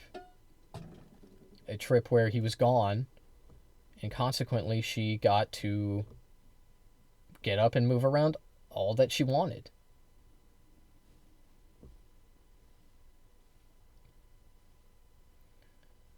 Like, I don't know how to explain to people, like, he has a veterinarian that creates this schedule, right? He collaborates with this vet to make a regimen for her, and then he's just following it. That's what's happening, okay? Like, he's there, you know, you wonder why she has to sit on the same bed for hours. Well, dogs be sitting for hours, and that bed exists so that she doesn't end up with chronic joint pain later in her life. Dogs of that size, it's not just Mastiffs, but all dogs of that size require special attention and care, and a regimen like that, if you want them to live comfortably into old age. That's how it works.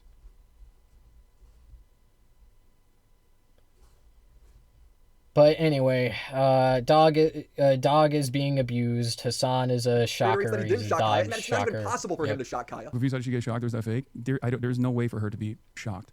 That is fake. It does look fishy. I don't think you can run away from that one. There is no running away. What the fuck do you want me to? What do you want me to say? What do you want me to do? What am I supposed to do? Be at the fucking mercy of the most schizophrenic people of all time? Now, the best way for Hassan to defend himself would just be to show the collar, prove to people that he can't shock her. But instead, he just talks about how he lets her outside. It's so funny that people are claiming that I'm abusing my dog when this dog literally lives a better life than every single person. 2 hours of park time, extreme cardio in the morning. This was all on the same day. Okay, he does eventually show the collar. I'm sure that, you know, we're going to talk about that extensively, but yeah, I mean, hanging out with her best friends. I don't know no why touching the floor. If she screams, he won't check on her. No roaming the house. God forbid this dog wants to look out a window. Like, keep in mind, he showed the collar, I think, like, the next day. Or maybe, like, the day after. Maybe, like, 2 days. Basically, immediately, okay? Almost immediately. When this shit started really blowing up. For whatever reason, I don't think he expected this story to take off. And I could have seen it coming. I mean, I don't know. I haven't been watching Hassan too closely lately, but like, of course this is going to be a point of attack for these fucking people, and they don't give a fuck about the dog. Like, obviously, they don't give a fuck about Kaya. They just want a gotcha. Like, that's it. But anyway, I think it would have been a good idea to show the collar immediately, but I don't really blame him. But Dobby has to watch Master crash out. Suck my dick. And the next day, Hassan would double down, saying he doesn't even have a shock collar. Does not have a shock collar on her. Doesn't matter, though. It's not going to stop you from thinking that regardless. Hassan's Reddit is running defense for Hassan, saying it's not a shock collar, it's just an AirTag collar. I do not have a shock collar for Kaya, as I said yesterday, but it doesn't matter. It is a vibration collar with an AirTag attachment. Just so that we have the facts straight. Okay? People don't give a shit. That's what it is. And all of the other clips that people have been showing are either the AirTag or the vibration collar that she has. And when asked why the dog isn't allowed to walk around the house, Hassan responds, well, if she lays on the floor, that's bad for her joints. Why don't you let her roam around the house? I'm not a hate watcher, just curious. Okay, so let me address a couple things really quickly. First and foremost, I have done this. I have addressed this a million times over. Obviously, she gets out. She has an incredibly active morning. And not only that, but she also has an incredibly active afternoon. Nobody cares. He's not directly answering the question of why can't the dog walk around the house. After 10 minutes, he finally gets to it. The clips don't show her trying to lay on the hardwood floor. She just stepped off her pad. Please explain. No, that's what I'm saying. Nobody cares. Well, but like, that is the nature of the question. Like, they're asking, why don't you let her move around? And he's saying, I do let her move around every morning and evening. Like, she gets plenty of activity during the day. I don't understand. Like, do you not understand that, like, dogs don't need to be active all day, every day? Like, they don't. They don't, dog. I don't know what else to say, man. She steps off the pad to go lay on the hard floor. Where does Fortnite at? That's why I give her the place command. How do you know that? She was just standing. 30 minutes passed, and Hassan is saying anything to get people off his back, no matter how contradictory it is. Because if you are in here for an extended period of time, you already know this. You already know that Kaya gets to run the show, do whatever the fuck she wants. Anything she wants, as long as she's laying on that spot. His viewers finally pressure him into showing the collar, and the way he handles it is like a magician doing a card trick. This is the one that people are talking about. Okay, this is the one. This is the one that they saw. It has the capacity to vibrate. And that's it. The collar shows the ET300 shock collar. He just took off the prongs and taped it up along with the model number. The charging port is only there on the shock collar. It isn't there in the vibration-only version. There's a ton of little details that show it matches up exactly with the shock collar. When you show the pictures side by side, the sound isn't there in the vibration-only version. There's a ton of little details that show it matches. Yeah, see, this is what I'm talking about. He's showing the 3D renders of this collar. He's not showing the actual collar. He's like, see, it's thinner. It's thinner. Okay, if you watch the actual unboxing video, which I watched on stream, they are a 1-to-1. Oh, but the vibration collar don't have a charging port. Are you fucking high? What do you think, it runs on fucking magic? Yeah, it has a charging port. It does. Like I don't know what how do you even argue with this? Like, it's just stupid. Do you think it runs on fucking Christmas spirit? like what are we talking about? No, it you charge it. Anyway, yeah, if you put it side by side, the 3D renders, it does look wrong. It looks bad. I mean, it looks like the shock version. But if you look at an actual unboxing, like somebody physically holding the vibration collar, you will see that it looks exactly the fucking same. Like, I remember noticing this shit. When I first looked at the 3D render on stream, I was like, I don't know, maybe it is the shock collar. And then I watched the unboxing video, and I was like, wait a second. Like, these 3D renders, okay, when I call them renders, I mean, like, this is not an actual, on the right here, these pictures of these collars, where it says shock collar and vibration collar, those are not real pictures. Okay, those are 3D, those are like renders. Okay, they're like made in fucking Blender or whatever. They're like one of those kind of 3D modeling programs. Okay, these are renders. not the actual product. Okay, so that's why I said, you know, hold on, like, let's look at the unboxing videos. Mysteriously, I wonder why the Willie Mac show isn't gonna show the unboxing video. Or maybe he will. Maybe he will. I don't know. Maybe he'll have a counter to it. I'd like to hear it. But I suspect that he probably won't. Okay, let's be real. But yeah, anyway, all that is to say, if you look at the 3D render, the round screen, okay, and it's pointing at that, like yeah, I noticed that. Okay, that's why I looked at an actual unboxing, and oh yeah, it looks like the one he's holding. It doesn't look like the one in the photo. Yeah. Now,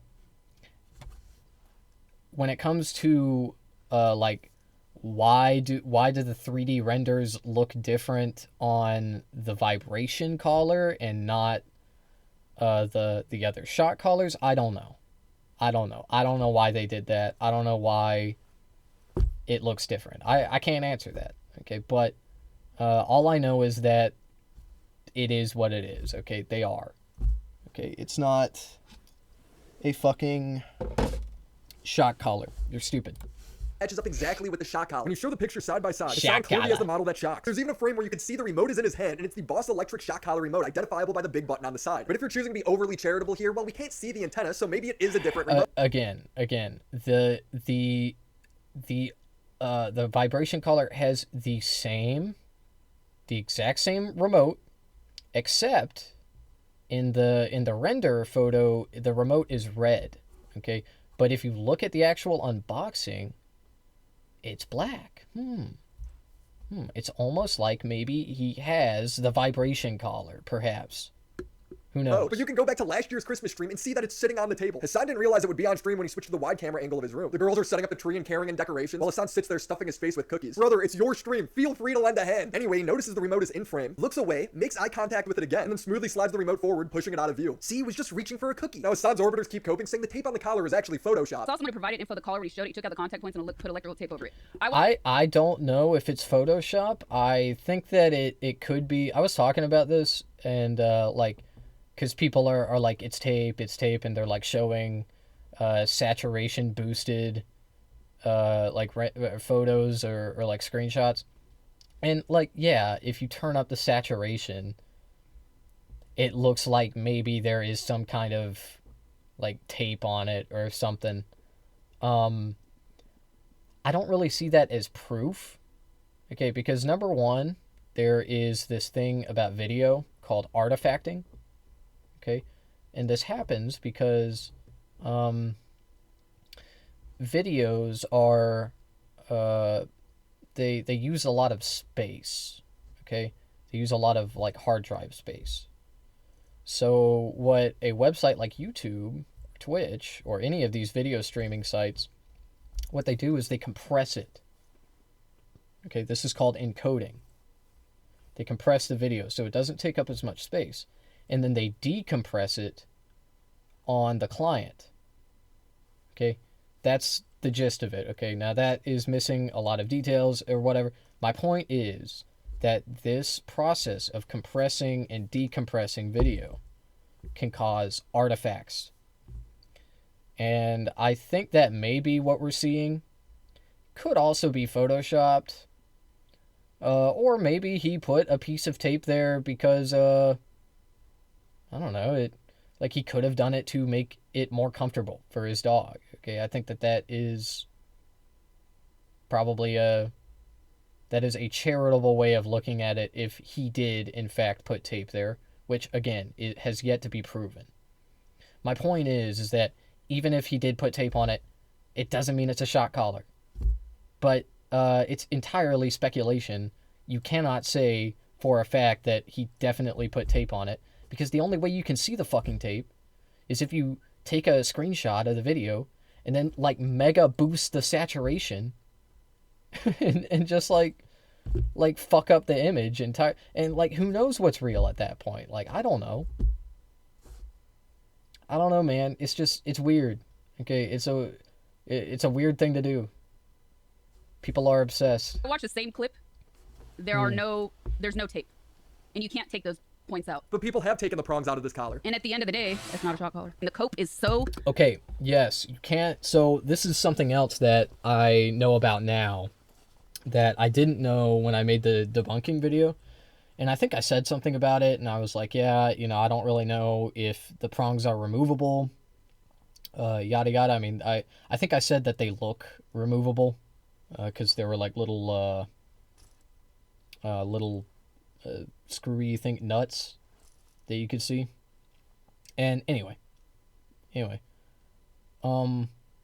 turns out the prongs are removable, but not really, okay, because there will still be like a plastic housing, okay, that sticks out, okay, which means that if Hassan did remove them, he would have to cut those off, okay, he would have to.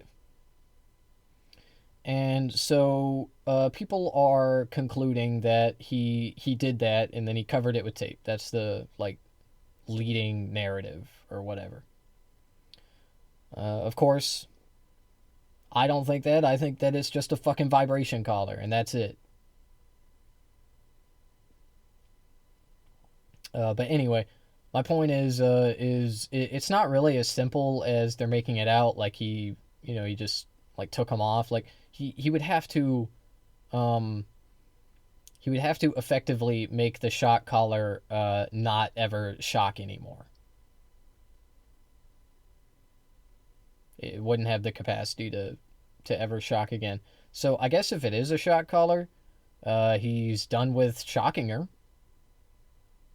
So like, and that's what, you know, I the reason I say this is because like, even if he is guilty and he did shock his dog, while I find that unacceptable, it seems that he has learned his lesson because, like I said, in order to remove the prongs convincingly, you would have to effectively remove the shocking capacity from the device completely and irreversibly. But again, I don't think that's the case. I don't think he was shocking his dog. I think this is fucking stupid. I think all of this shit is just hard dumb with a lot of people on this. And pointless. You cannot remove the prongs. This lady even defends Hassan not checking in on her dog after it yelled. Did you know? And so what she's saying is kind of true. Okay, you can remove the metal, like parts. You can remove the metal of the prongs, but you can't really remove the prongs themselves without, you know, cutting them with some bolt cutters or something. Most basic training pliers. Guides, they say if your animal yelps like this, you are not supposed to pay attention to it.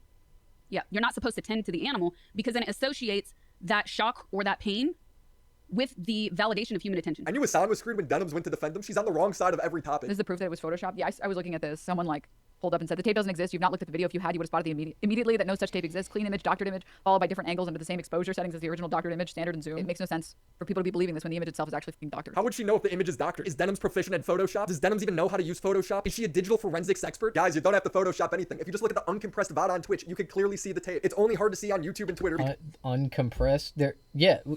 Okay, that's the thing. He just said it. He literally just said it, dog. Like, yes, these videos are compressed and then they are uncompressed, and that process will cause artifacting. That's how it works.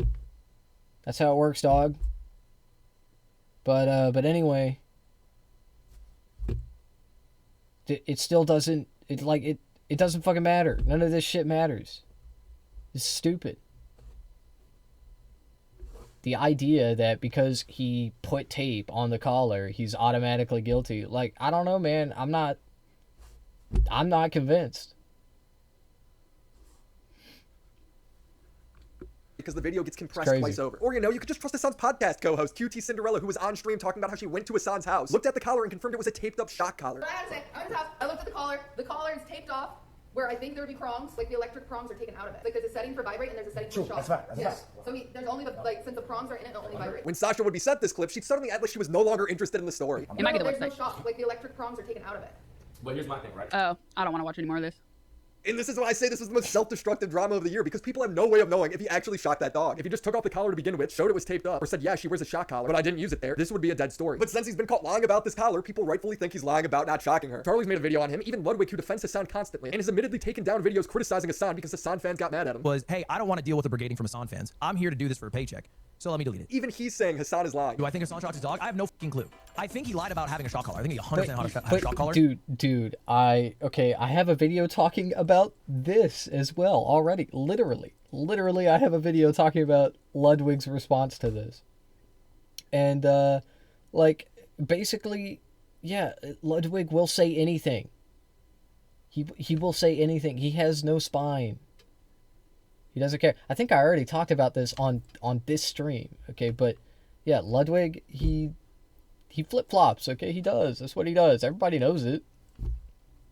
He knows it. He talks about it openly.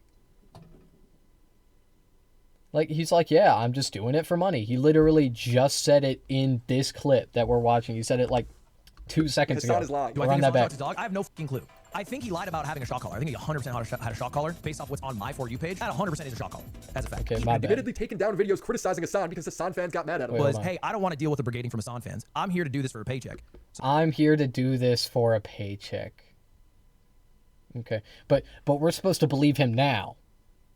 Now, because he's anti-Hassan, we're supposed to believe him, right?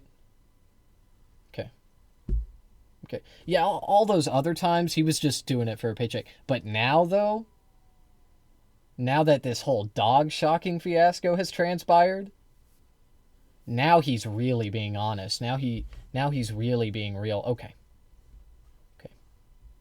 Sure. Yeah, surely Ludwig is not just doing this out of social convenience. So let me delete it. Even Surely he's not. saying Hassan Or is lying. financial Do I think Hassan shocked his incentive. dog? I have no fucking clue. I think he lied about having a shock collar. I think he 100% had a shock collar based off what's on my For You page. That 100% is a shock collar. That's a fact. I feel like that shit is 100%. 100%. And what's Hassan's audience doing in 100% response? shock Blame it on Ethan, blame it on Destiny, blame it on capitalism. But Hassan... It's just crazy to me how like self-assured these motherfuckers can be. Like it is a shot caller. It is definitely a shot caller. There is zero doubt. like really, there's zero doubt. Okay, all right, man.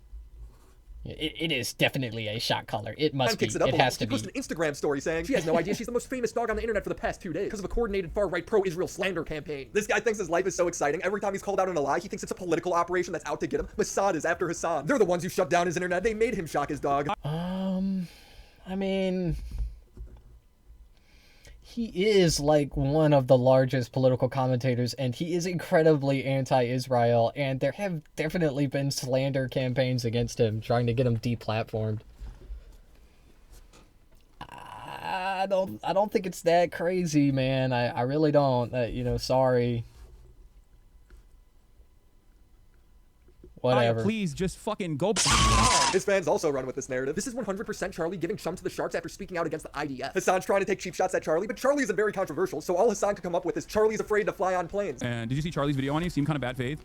I don't care. I have not. Charlie, Moist Critical, is afraid of getting on a fucking plane. He lashes out in the dumbest ways. Don't strawman, please. Well, there's just no strawman. I mean, he like, that was kind of weird, like, as in, like, he's correct, okay? Moist Critical doesn't like getting on planes.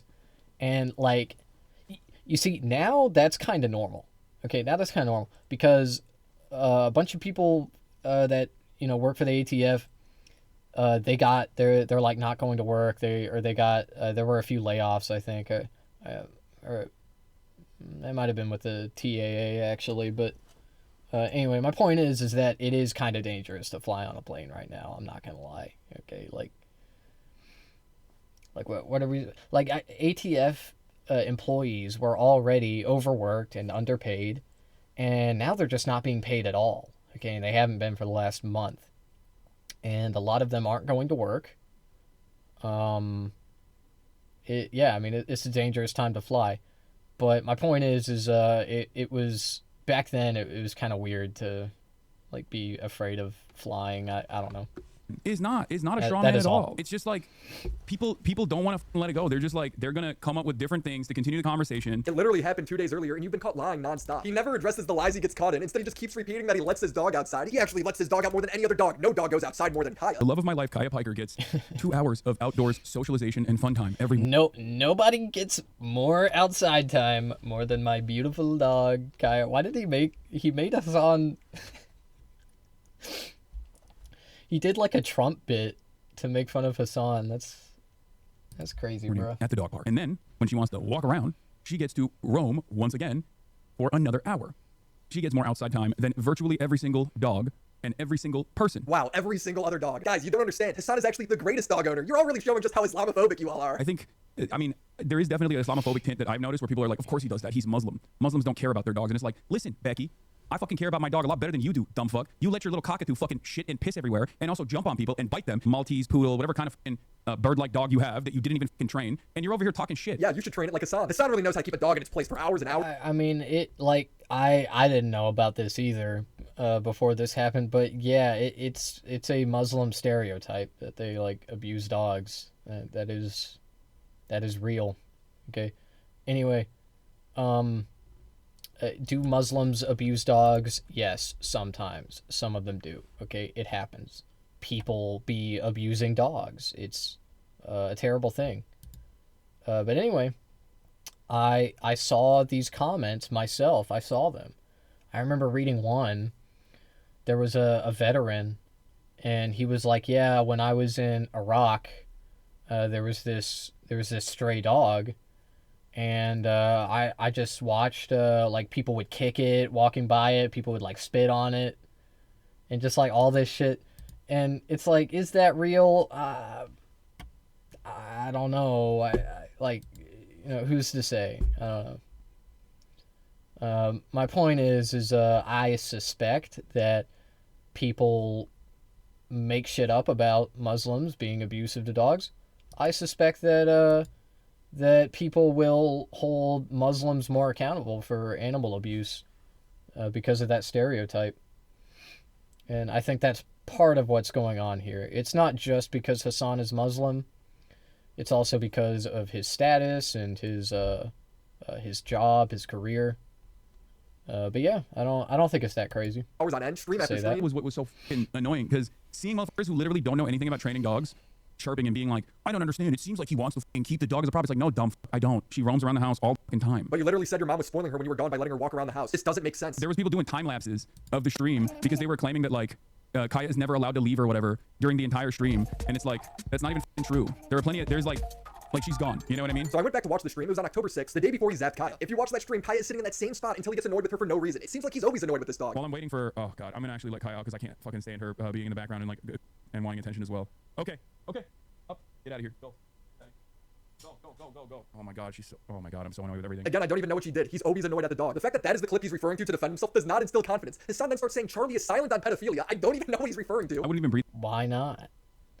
Wait, why doesn't that...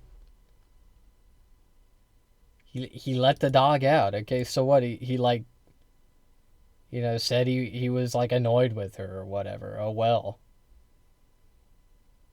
Like, I don't know, man. It's just not that like damning. Like you're just like taking these clips and you're like, see, he hates her. He loves shocking her. It's like I'm not buying it, man. It's his dog.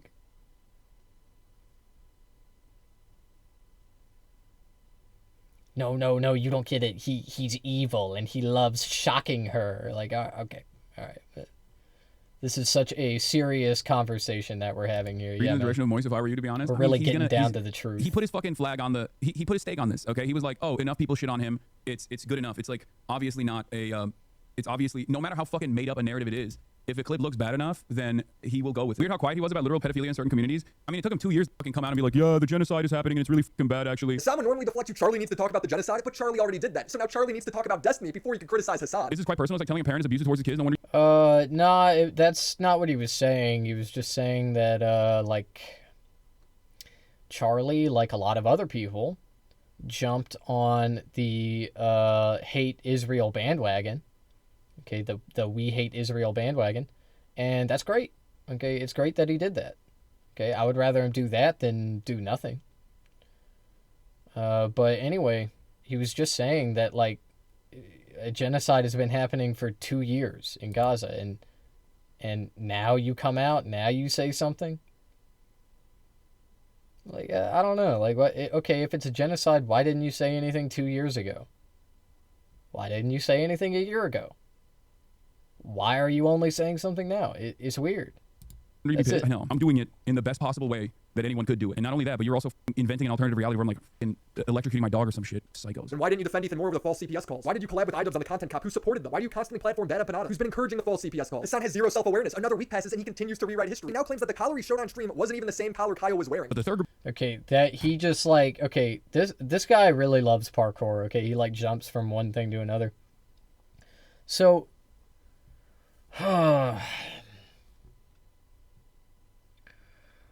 I think I've talked about this a couple times before, but when it comes to the CPS call, I don't know what to tell you, man. I wouldn't have done it. I wouldn't have called CPS. That's not something I would have done. I didn't find out about this until after the fact, but I can see why, even though I didn't know about this until after the fact, I like to think I wouldn't have called CPS, okay? But I can't blame people for being concerned. Like he said on stream that his 2-year-old or whatever, however old they were crawling around eating dog feces, and that they got giardia from it, which is a very serious, sick illness. It can result in complications, especially in young children. It's very much not good. It's very bad, and you can only catch it if you come in contact with your dog's feces. So then the question is, why did his children come in contact with dog feces? Now, at the end of the day, does this warrant a CPS call? I don't think so. I think it's a bit far to say that, you know? Like, I don't know. I don't know what their home life is like. This could have been like just a one-off thing. He talked about it a little bit. He went into a lot of detail, but basically it sounded like the dog got sick and had an explosive episode.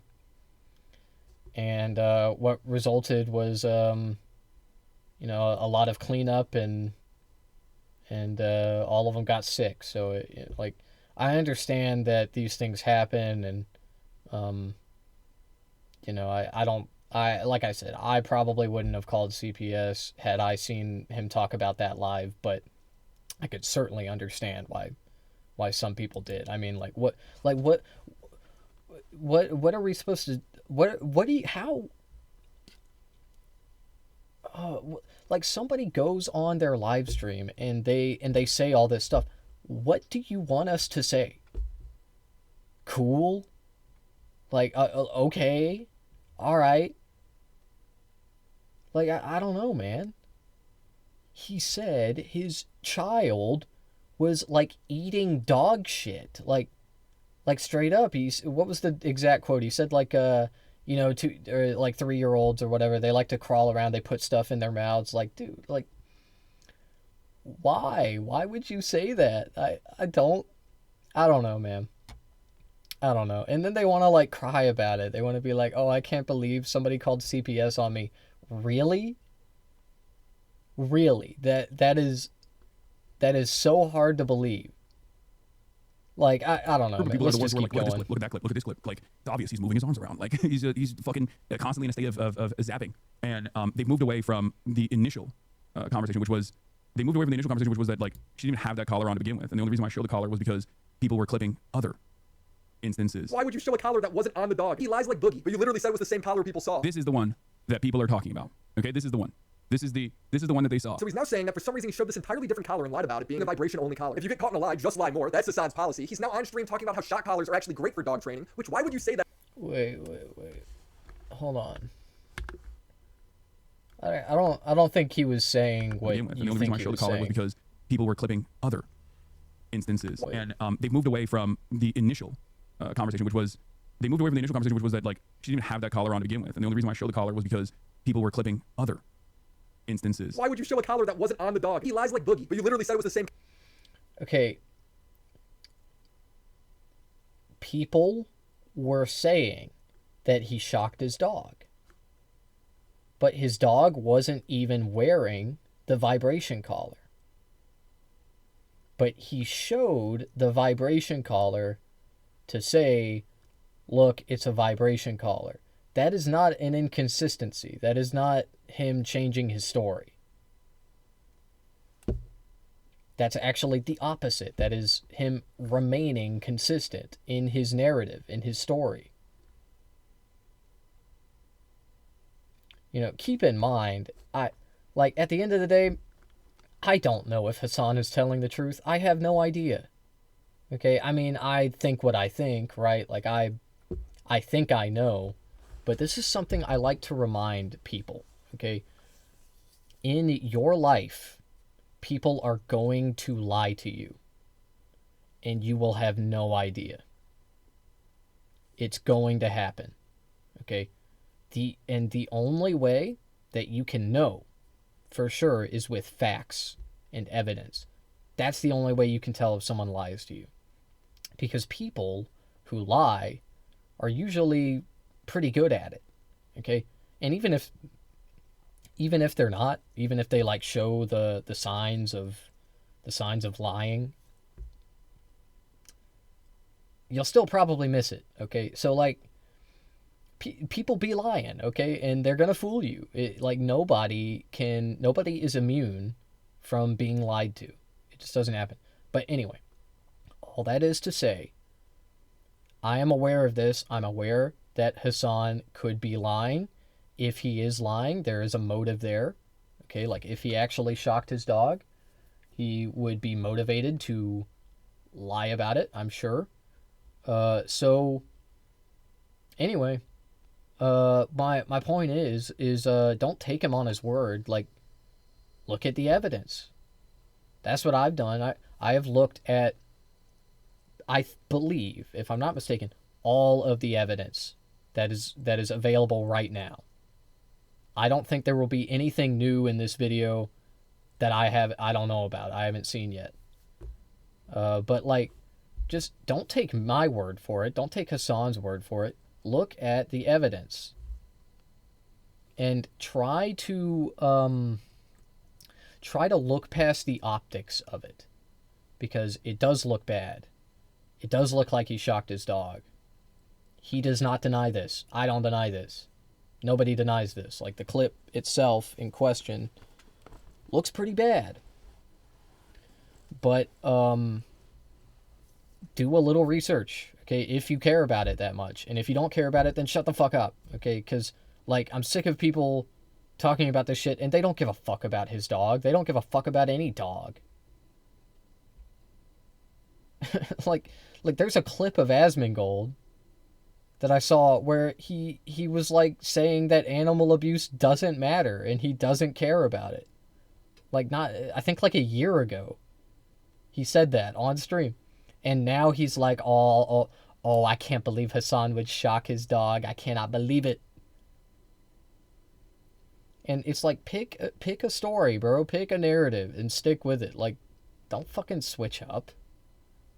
It's just annoying. It's lame.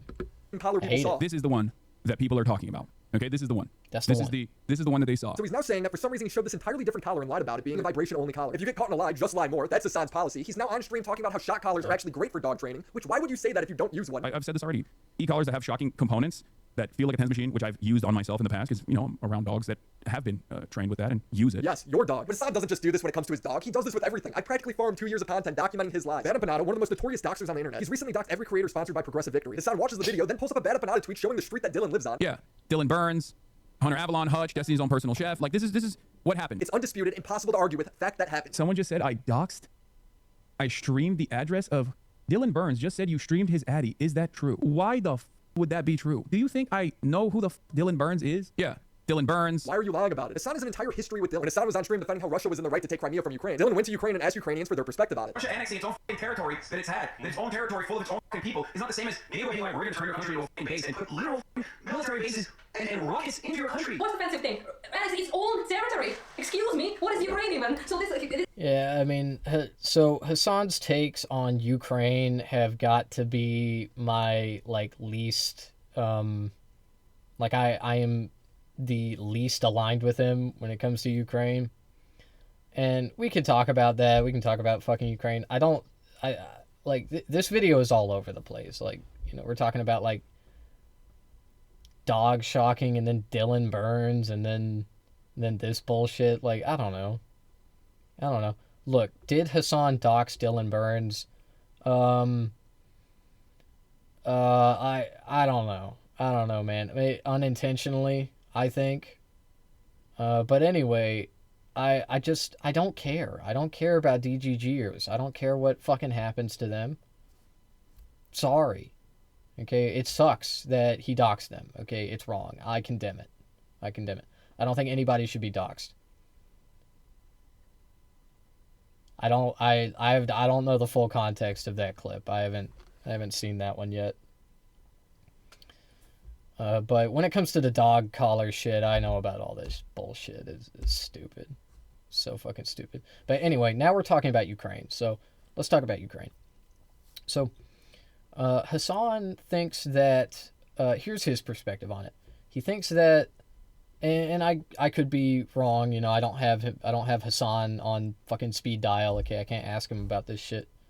But basically his perspective is he was wrong about the invasion. He thinks that Ukraine is a sovereign nation. He didn't think that he didn't think that Putin was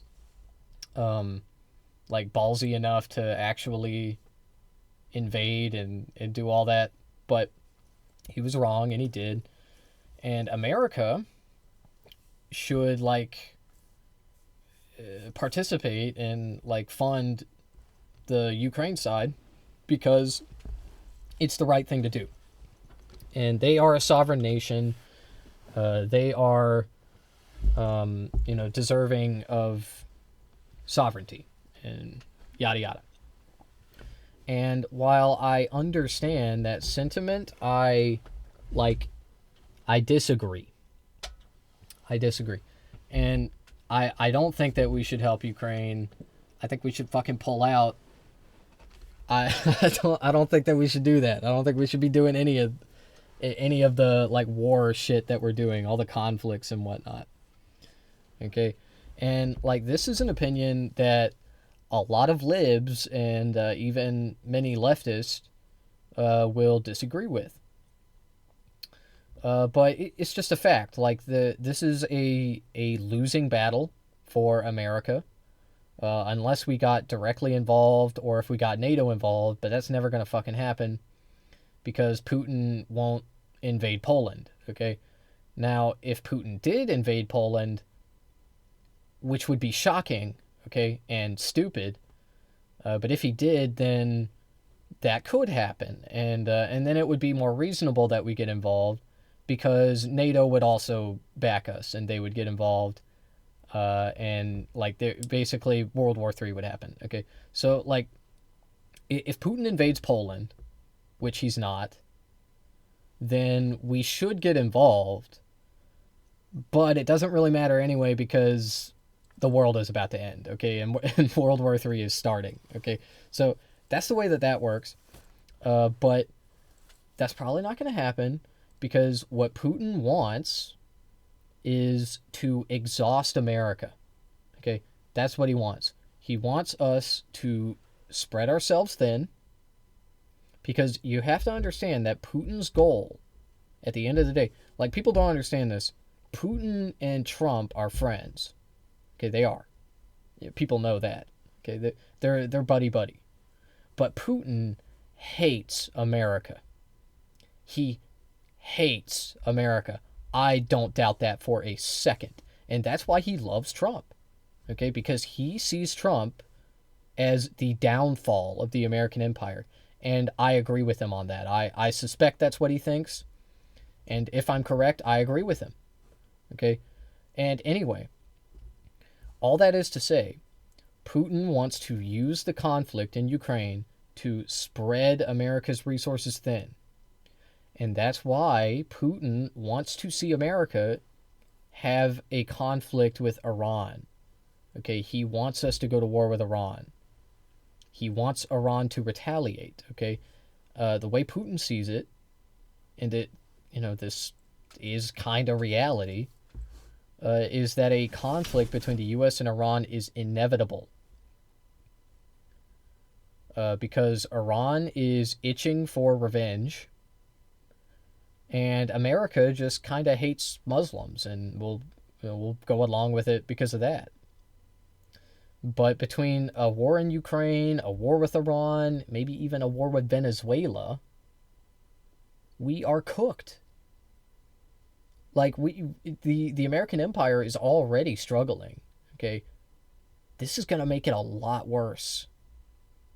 Like, don't get me wrong, Lockheed Martin, they'll be very pleased with the news, but, it's just going to screw over the average American. Completely.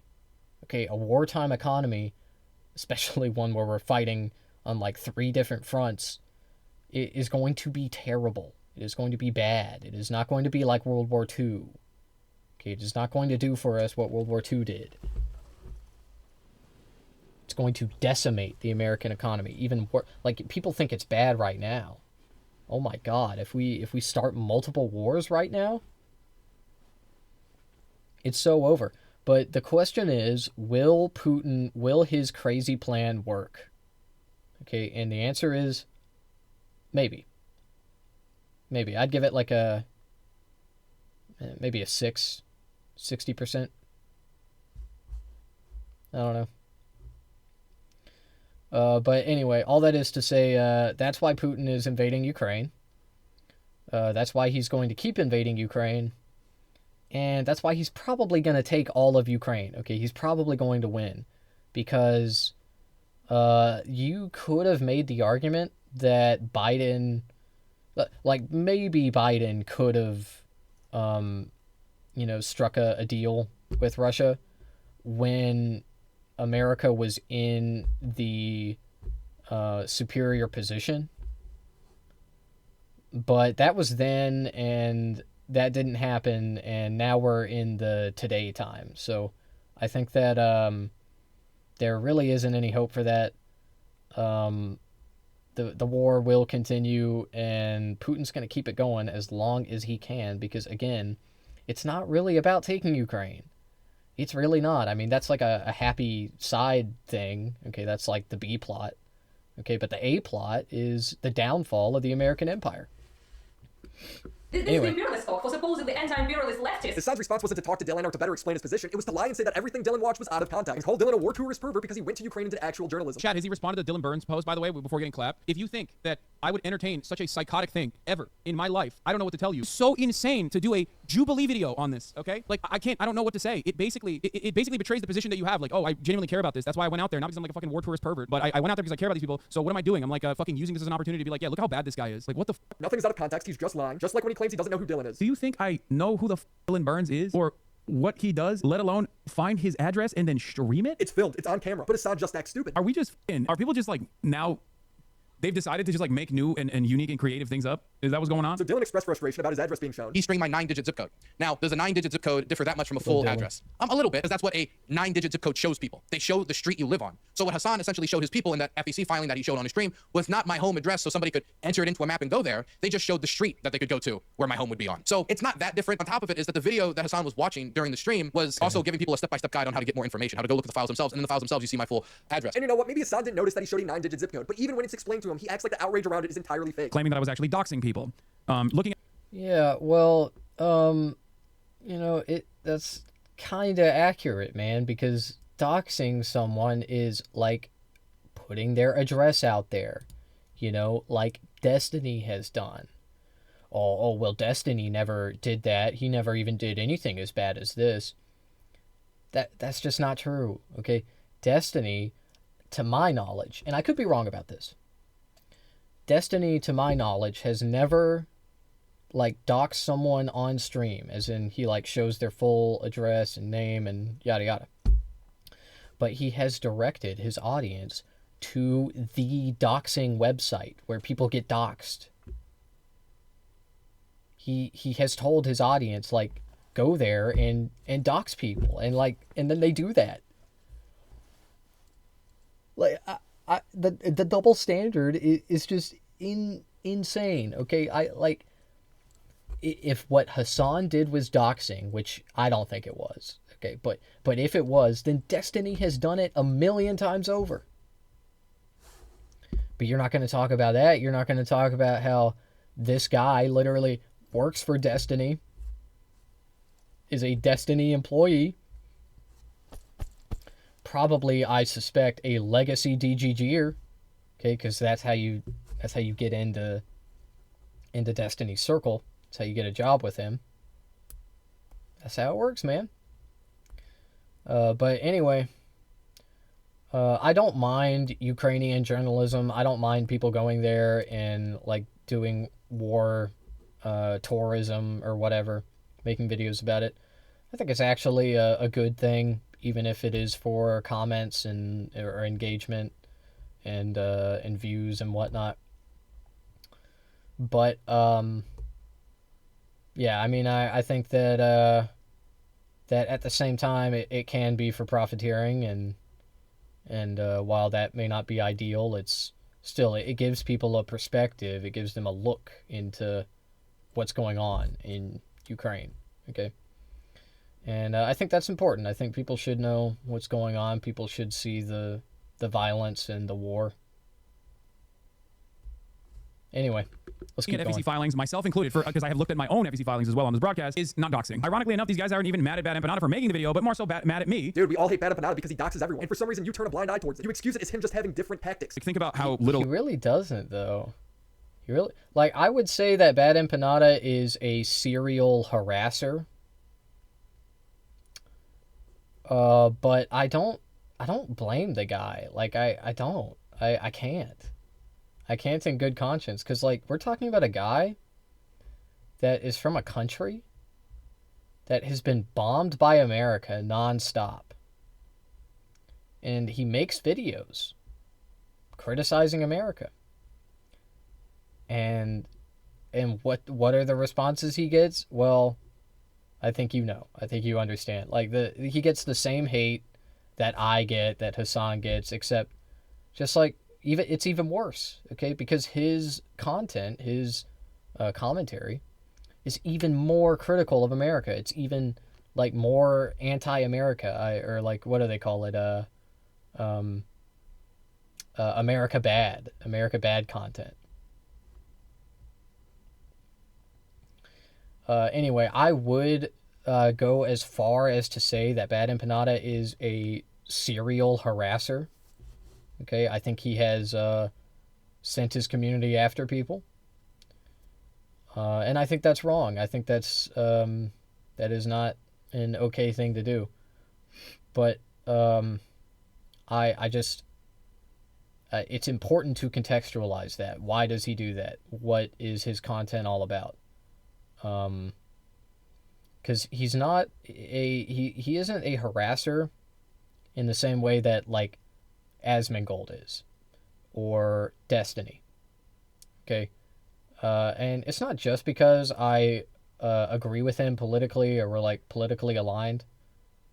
I just don't think that he is directionless about it.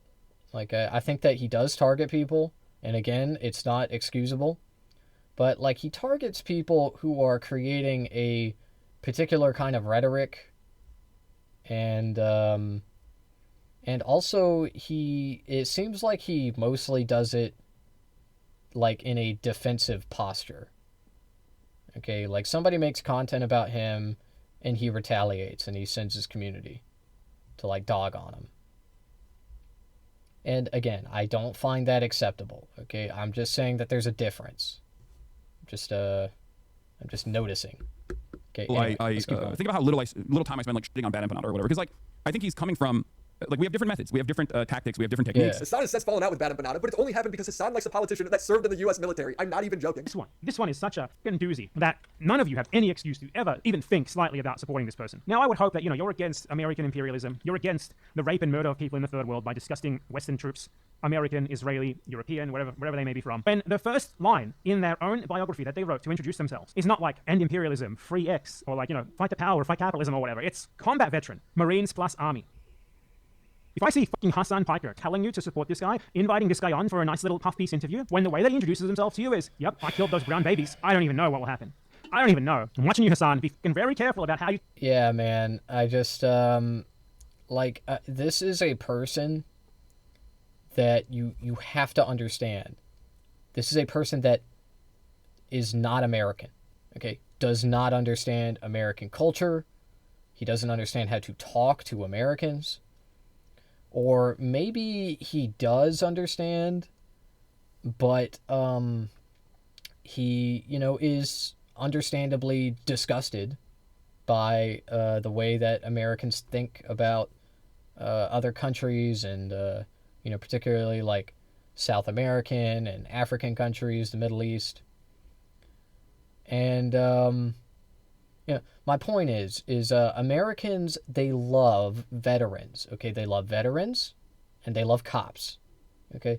And the cop thing, I think that the tides are turning a little bit on that. If they don't right now, I think they will very soon, okay? Fingers crossed. But it just depends how bad it gets, okay? The worse it gets, the more people are going to flip on the police state. But anyway, that's not what we're talking about right now. Because we're talking about the military, okay? And that's not changing, okay? Americans, they love veterans. They respect veterans. They do, okay? And anyway, veterans are not a monolith, okay? We are not a monolith, okay? It's true. It's true. Not every veteran is a baby killer.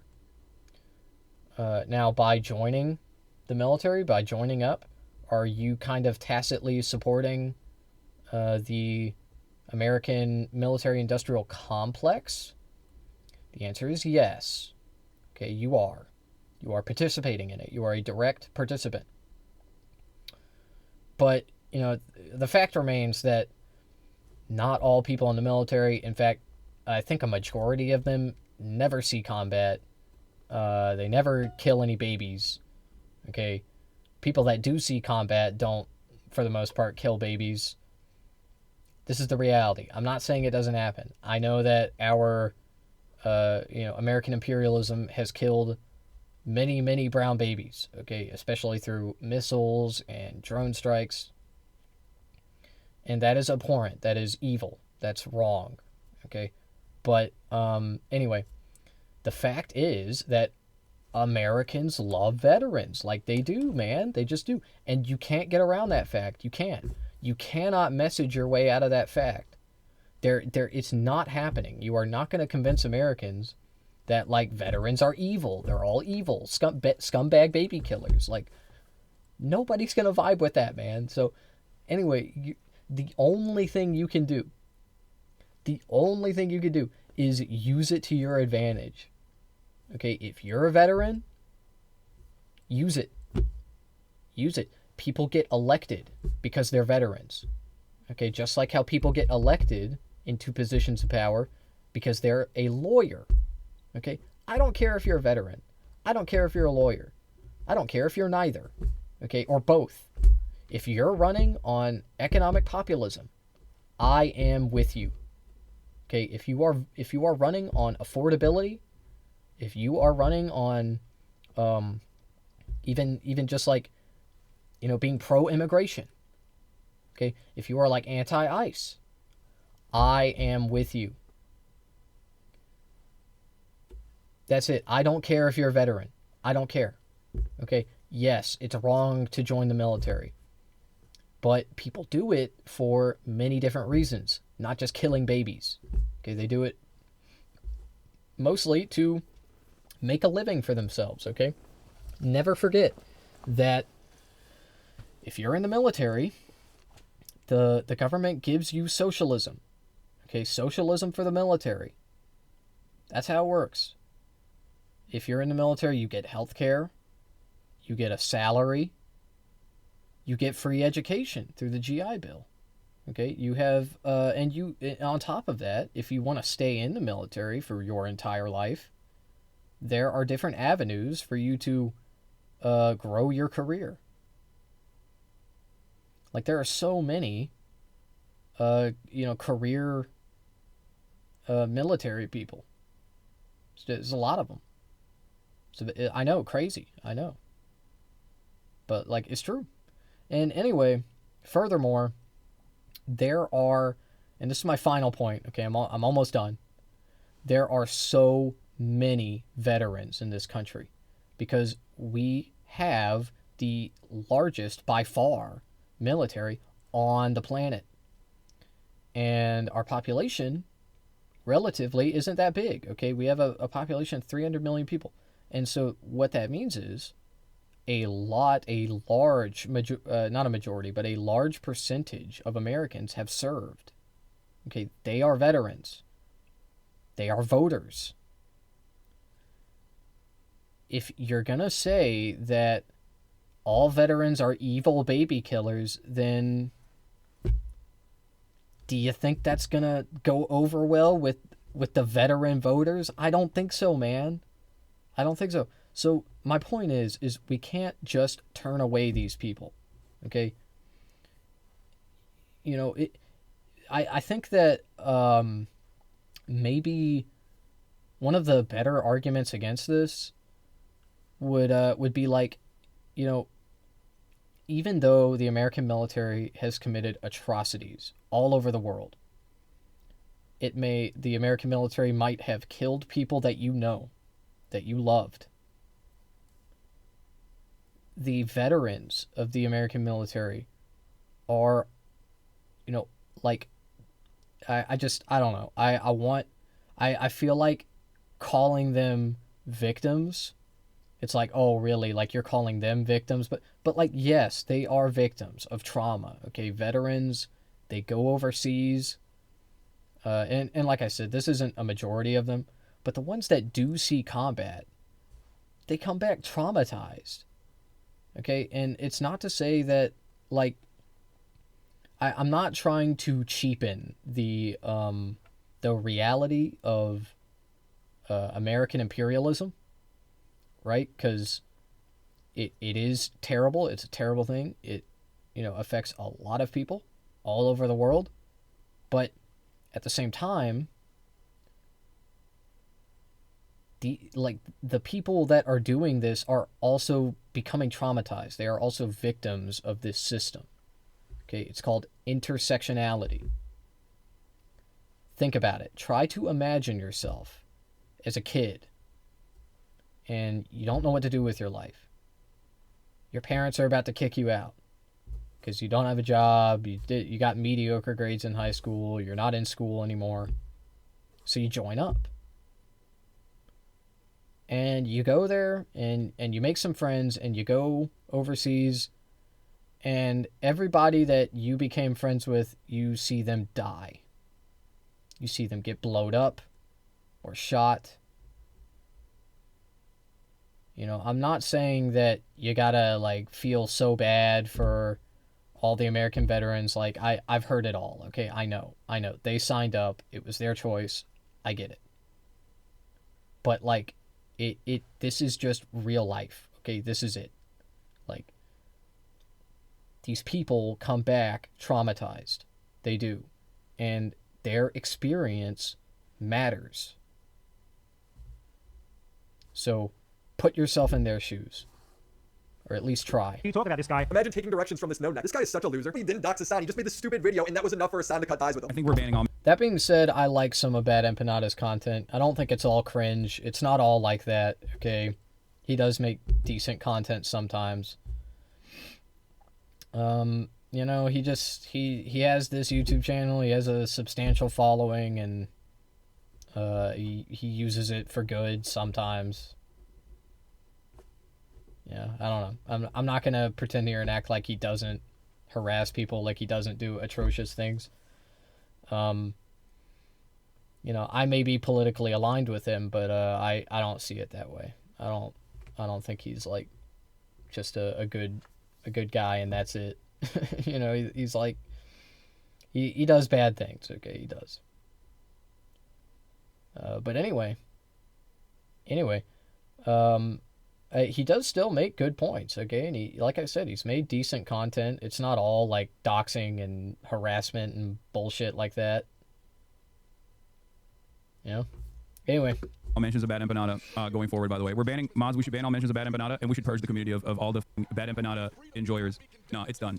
I don't give a shit, okay? I don't care. Go watch him then, okay? He has a sound critique and sound analysis. Go watch him, please. Should be zero doxing. Yeah, I mean, like I said, I don't know if bad empanada has really doxed anyone. The only evidence I've seen wasn't really doxing. But I don't know. That's just me. That's just me, though. Please. Why? Because his fucking loyalists are so unimaginably annoying. It's like, damn, you're annoyed? Imagine your wedding getting doxxed. Imagine false CPS calls. Imagine your street address being shown. It's really annoying. Not even because it's like, oh, he's saying something truthful. Their and that's actually wedding undermining, venue. you know, my liberal perspective or anything. It's annoying. I mean, that because does suck. It reminds me of It's not- how it's much not of a really fucking like failure regular I am and how much of a doxing, fucking though. failure he is, because it shows me that people only listen to whatever like figure that they have parasocially invested themselves into, rather than, you know, going on their own journey of learning and developing their own opinions. Damn, dude is having an existential crisis. It's just another version of what the I get mad about with respect to like people who love molesting. Obviously, with Bad Empanada, we are aligned on the ultimate goals, I think. What is the ultimate goal? Do you want Hassan to demand retribution for this guy being a military veteran? Like, as long as it is, it doesn't make him entirely so wrong, man. There needs to be crazy. some kind of reckoning with the fact that someone is actual past the killer. Okay, there you go. What are you saying about? This is your audience. This is the monster that you've created. Another time, Hassan is watching a clip of himself being asked about how he inspires his audience, but he's pausing it to crash out. How do you try to inspire your audience to step towards a brighter future? The most inspirational thing. These are statements and this is indefensible. Dude. Ugh. Please shut the fuck up about Grant Plattner right now, okay? We're done with the Grant Plattner shit. You can be as annoying as you want to when we get to it, okay? Please. Please shut the fuck up about Grant Plattner. I want to fucking Brian kill me. I want to Brian kill me. I can't stand any of you dumb fucks in this goddamn chat. Oh my fucking god, I hate the left. I hate liberalism. I hate everything that's going on every single fucking day of the goddamn week. I hate my life. I hate fucking streaming. I hate socialism. I hate every single fucking person who thinks that the peak of activism is just being the most annoying, holier than thou, the most ultimately woke leftist. It's just, you did it. You did it. You have unlocked the fucking nihilism within me, okay? I am black-pilled. Nothing will ever get better. We are never gonna make it out. We can't even have a normal fucking non-hostile goddamn conversation Reasonable. on any of these issues. Oh, God.